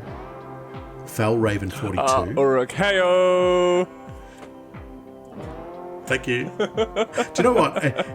If there is a particularly difficult name to get, you're going to become a Gregory, by the way. Oh, yeah. Yeah. Done. Mark Dewhurst. Bartosz Prisbizek B. Artwald. Gregory. Bartos Gregory. Dragon. Yep. Bartos Gregory. Dragon Rager. Sable. Also Gregory. Greybeard Craftings. Kieran Maddock. Jaden. Jake Alexander. John Roll. You missed Frederick. That's Gregory. Oh. Yep. Sorry, Gregory. Darnell K. Brian Eppelheimer. Mashik Mawajeski Gregory. Frishtich. Lord Stormcrow the First. Bussendorfer Dader. Sean S. Dan. Dawn's Apothecary. Boo. Brian Vickery. Kuba Gregory. The Predator. Aaron Miller. Dashambao Terrain. Des Ryan. Tabletop Ready. Clive. Michael. Pete Gratrek. Mohawk Monkey. Stefan Salin. Sprue Whisperer. Josh Langworthy. David Code.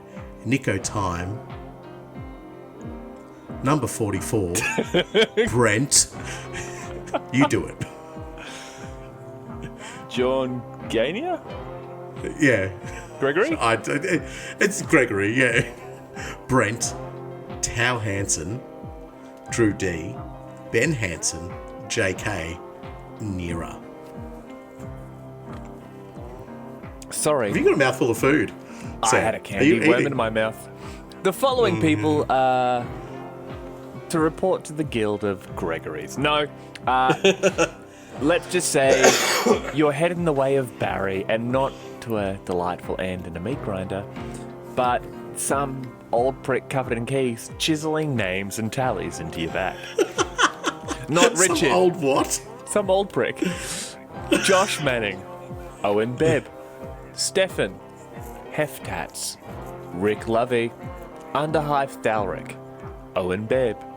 Gregory.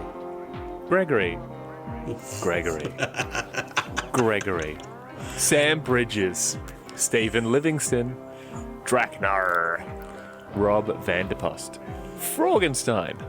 Dewey Sherwood. Peter McGlone. The elusive Gregory. Simon Hansen. Kilgore. CJ McClellan. Kenzie. Mike Wright. Fabio Vorheim. David Lindsay. Mike Bright, aka Inquisitor Mike, aka Gregory number 24601. Will. DC Listiger. Gooka Minis. Yardy Scruntherder. Ian of the Endless.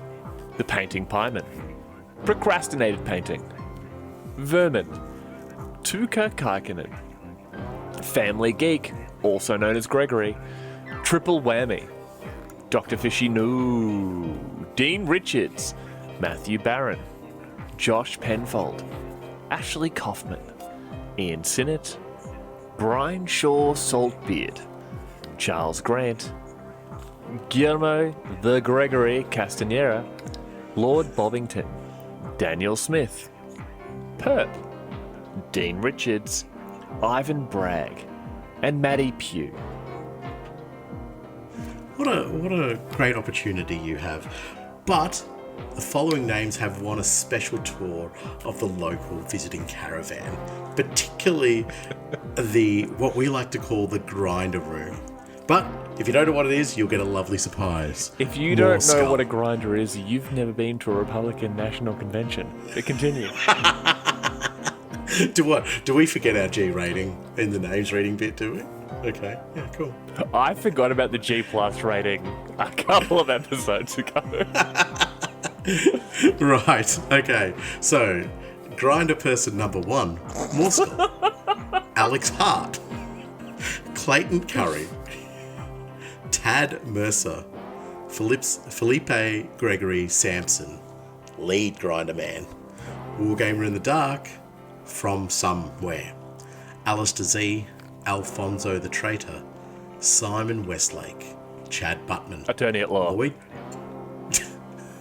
Lloyd Goldsmith, Jonathan Blake, Jordan of Great Scott Hobbies Gregory, Hive Builder, Tom Davies, Matthew David, Joe Bates. What is he looking for? What's he trying to hunt though? What's he baiting? It's interesting. Baiting Gregory's. Stuart Wicks. Baiting Gregory's. I got one! Like from Ghostbusters. Stuart Wicks, Martin Moser, Ed Strickland, Mike Stewart, Whispering Fog, James the Week, Garan Sandstrom, Gregory, Bo Stephenson, Nate M, Mikhail Livas, Kakuna_UK. Kakuna Matata. Josh. That's offensive, actually. Oh. Yeah, you really have forgotten our G rating. Josh Reynolds, Brian Byers, Clown Grinder Cultist. Oh, it's got Grinder in the name. It was meant to be. Yay! We found the prodigal son. Necromacho, Samson Kennedy, Calligator, Josh Reynolds, Grant Train, Treasy, who has said to me that I'm on his hit list now, which is interesting. Sandro Konoblich, Dakamatic, Life in the Ruins, Nicole, Justin Hawkins, Michael Stewart, Patrick Winter, Bella Malaeus, Glenn Wilkinson Toe, Gregory, Roger Range, Silent Key, Daniel, Gregory. Weirdly enough, the following people are just being killed. Gregory. I couldn't think of anything fun. So you know what? She's a last pistol to the back of the head, kids. It's Jason, Jimmy Marshall, Rob Hacker, Gardner Seekins, Joss Brandfus, Scott N. Lahaning, Axel1313, Amon, BEAU Gregory, Eric McKenzie, even, Boss Muppet, Tom Hoddle, Brad Gregory Illiant, John Cochran, Sean Leary, Rob Knight, Joe Roberts, Joe Mama, Craig Tuff, Jeremy K, Kayleen Novak, James W, Vote for Pedro, Chris Vasiliadis, Adeptus Aquinas, Damien B. Winterburn, Jeff Nelson, Christian Janch, Netsurfer 733, Alex, John Baisley, Brum, Sean, Baddest Dentist in all the Underhive, Gregory Toe, Ben Rayner, The Lowe's Dog, Adam Kapjarowski, 3 Ogres in a Trench Coat, Paul Walsh, Jason Turner, Gabriel Campbell, 50 Shades of Null, Amelia Siv, Gilders Ford Radio, Cygnus Maximus, Damian Davis, Adam James Bruin, and Adam Hicks. Right, so I think we've given enough over to the Mercator Palatus. So the following names you have done well. You have managed to provide your tide to the Mercator Pallidus. Unfortunately, you've missed your tide with the Mercator Gelt, so they are rounding you up and selling you to the Mercator Pallidus.